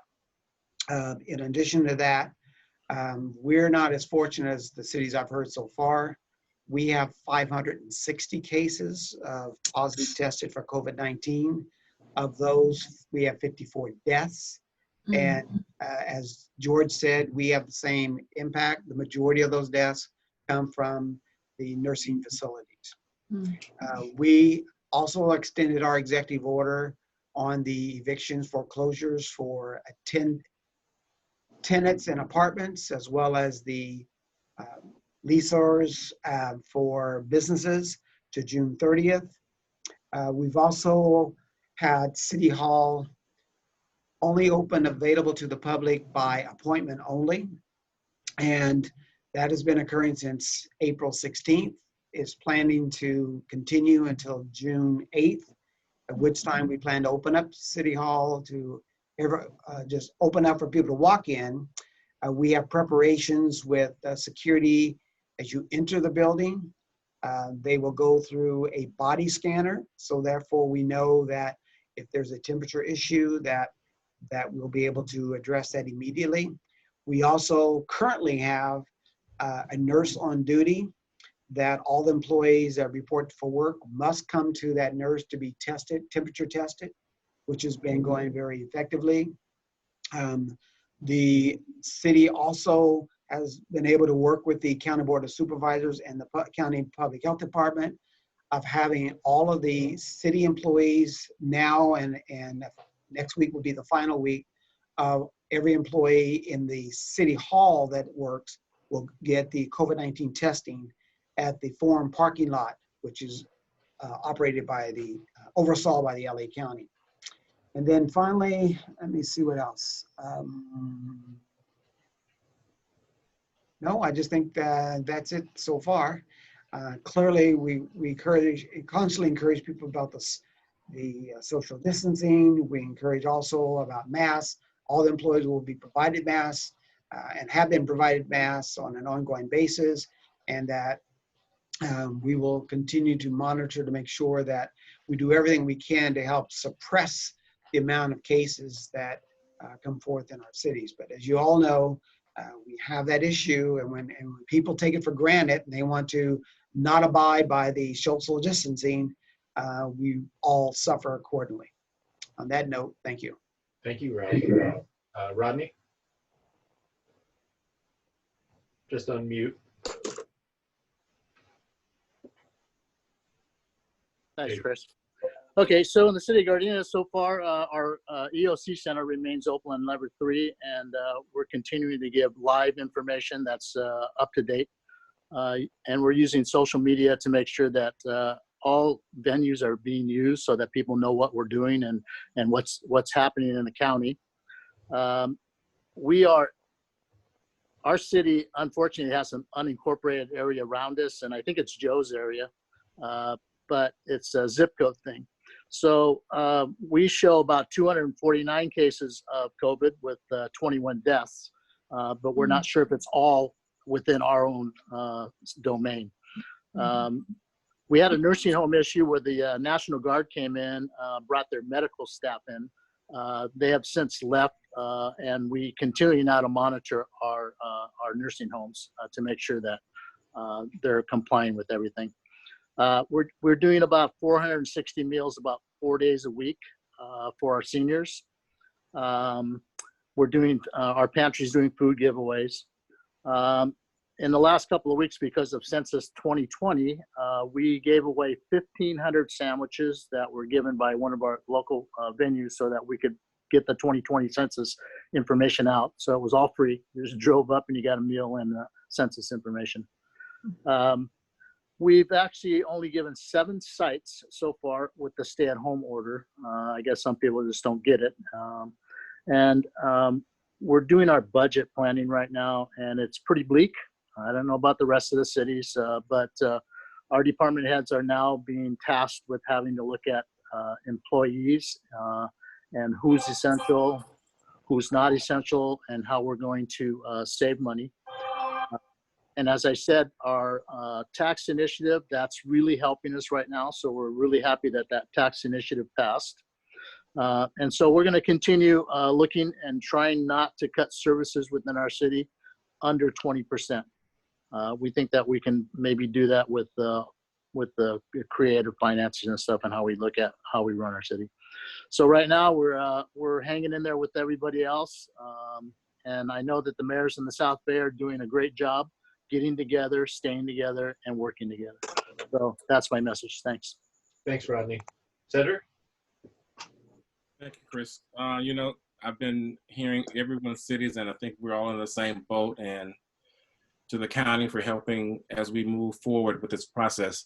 You know, if history had, I guess, said this before we knew about today, when Carson was actually given a phony letter saying that we had COVID-19 all through the city, and we did our press conference saying it's not in our city. Hindsight is 2020. We have over 400 cases in our city, and we've had over 24 deaths to date. And it seems to be rising every single day. And my biggest concern is that we are not getting a handle in our city because I think people don't know how to stay at home. They still move about the community. They are not doing what they need to do. Our city hall, community center is still closed to the public. One of my concerns I would like to ask all of you, are you still allowing safe and sane fireworks to be sold for the 4th of July? Have any guys, are you going to still do it, or any of you are not going to have safe and sane be sold? Most cities don't allow them. Yeah, we don't allow it. City of Inglewood does, and we plan to do it as well. Oh, okay. Yeah, City of Gardena, the city managers just told us that they're probably in negotiation now to let them do it. To let them do it, okay. That's on our city council agenda for this coming Tuesday, whether or not to allow the safe and sane fireworks to be sold. My biggest concern is that you're allowing more people to go out and be amongst each other when you still have the number rising in our city. So that's what's going to be voted on this coming council meeting. Right. A little background, we do have a Carson hotline number that's out to the community. We've had over 3,000 calls to that center. We're doing food service for our most severely exposed, or we actually given out 15,000 meals free to our residents. We started the first, I think, COVID-19 testing site in the city on April the 24th. To date, we've tested about over 3,000 residents in the community. Don't know all the test results as of yet. And one thing that we did do this year that we haven't done in any other years, we put together a resource booklet, and it's in 3 different languages, English, Tagalog, and Spanish, and it went to every household in the city. When we did mandate that you had to have a mask in our city, the city purchased over 1,000 masks and gave them out to all the residents in the community. The one thing that's really hurting our city, as well as the numbers of positive test results, has been our small business. They are hurting to the point they may not be around, and we are more concerned about having a lot of vacant buildings in our community where businesses used to be at. So right now we're trying to work along with our legislators and trying to help in streamlining some of the process for applications. I did work with our Congresswoman Annette Barragan. She had an actual town hall meeting on a call-in today. And so we're just trying to work with all of our legislators to work to better support our small businesses, because I think that's what's being missed. And I know that we talk about hiring different individuals in our community, but if you're not out being able to, if you don't have a job, how are you going to buy anything? So that's what's the biggest issue right now. So if you're not working, so these are some of the things that we're doing in our community. And just at this point in time, everybody stay safe. I tell everyone, stay at home. If you don't have to go outside, stay home. It's the best way at this point in time. And I know cabin fever is live and well, and a lot of people cannot stay at home. They just have to get out. But I do say one thing, our community is becoming healthier. I see a lot of people on bicycles I've never seen before. I've seen older people on skateboards, which I'm kind of afraid of, because then you have broken wrists and ankles and knees and everything else. But they're trying to find out a way to stay active and not be so much in the house. But with that being said, I just hope everyone have a blessed evening and that continue doing the work that you do, because a lot of times we're not always thanked for what we do, but I think the thank comes from the smiles that I receive from my residents who say, thank you at least for giving us information on what's going on in the community. Thanks, Cedric. B? Hi, I'll keep it brief. You know, we don't have commercial in our city, so we don't have some of the impacts that all of you do. And I pray that you get wisdom to deal with all the issues you're dealing with. And my heart goes out to all of you. We have only 2 people still that I believe have contracted COVID and no deaths. We did reopen our city hall on the 18th. And we're practicing social distancing with that. And residents were very supportive about when we were closed, because we did have made sure we took care of everybody's needs through emails, phone calls, and appointments only to get everything done. So they've been very respectful and supportive throughout. And I also want to do a shout out to our supervisor and health department for keeping us informed and for advocating for us. And I wish everybody well and blessings. And I have to go because I do have another engagement and phone call. But I want to thank you all for your time. Thanks, B. Jim? Thank you.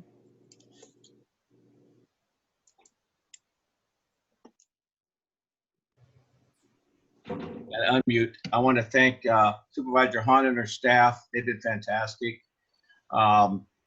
We've had 49 cases and 6 deaths, but we have numerous senior facilities, and we've been providing them with paper products, groceries, and meals all along.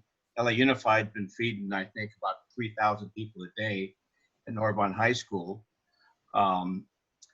And we recently had a budget meeting. We've been putting money away for the last 10 years, so we have a pretty good reserve fund. So we're not going to lay off any employees. Everything will stay the same. We're offering $5,000 to our small businesses.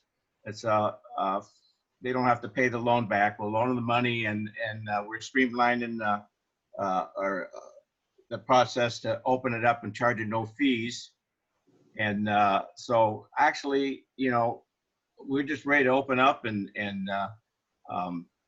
get back to as, you know, as much normal life as we can. And I got to put a word in for Mayor Pro Tem Mark Warnick. He's out there, Lomita Kiwanis, they're feeding people every week, nice meals.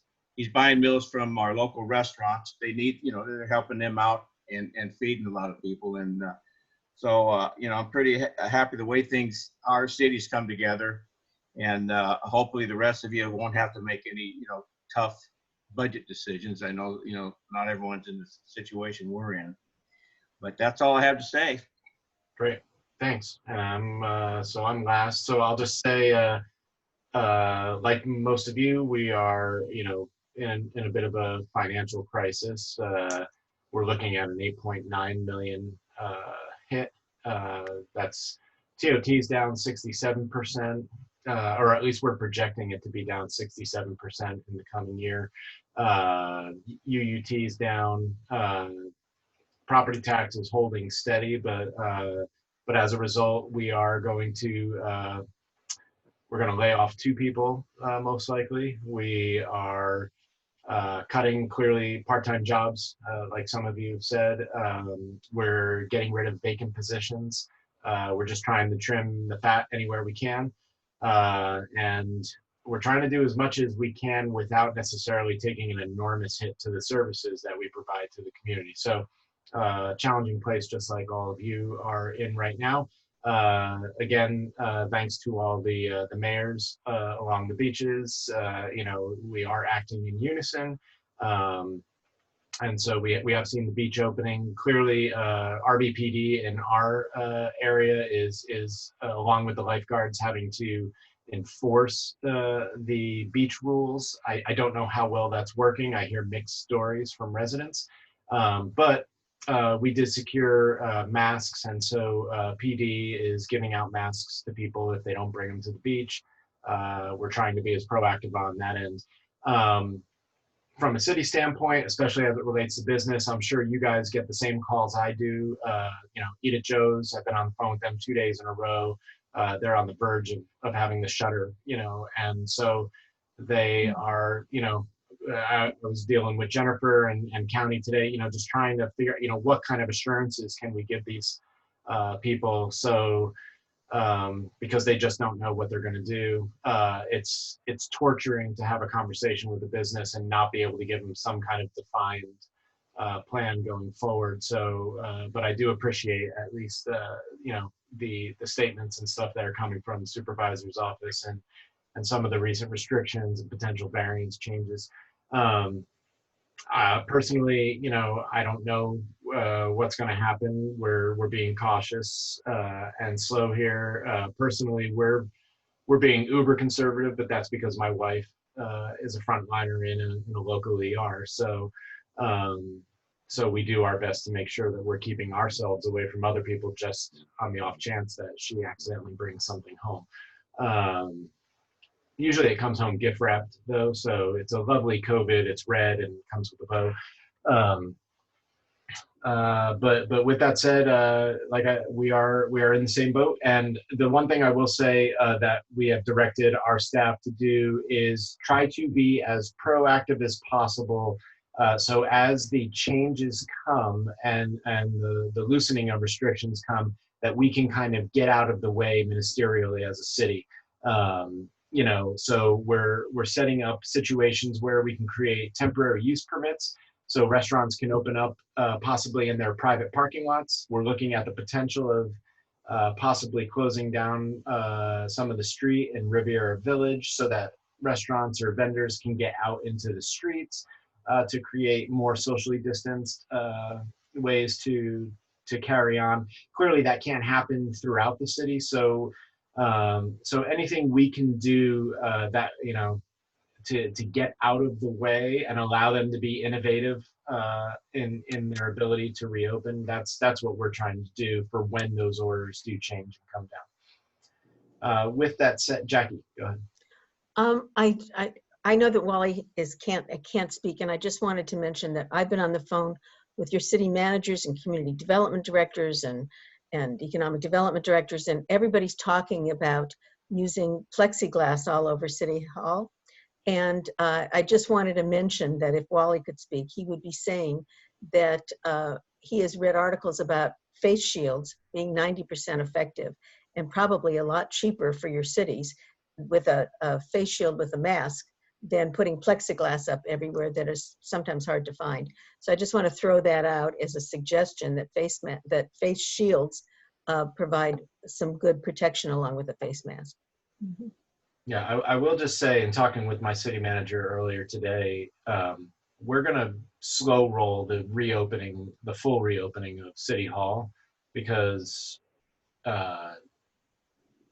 it could be problematic if an employee was to come down and contract COVID-19 from carrying that forward as a city health responsibility. So we're going to slow roll that for now and try to do as much as we can in a virtual world like we have been doing in terms of services, counter services and stuff like that.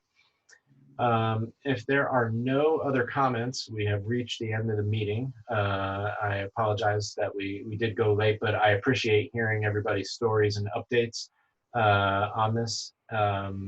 With that said, we will adjourn to June, and I appreciate all you guys coming. Thank you very much. I'd like to make a motion to give Jennifer a raise. Complete love fest. I think we would all do it if we could. So everybody call Janice and just text Janice right now. Thank you. All right. Thank you, Mr. Chair. Thank you. Thanks, everyone. Good seeing you. Take care. All right. Be safe. Be safe. Be kind. Be safe. See you guys.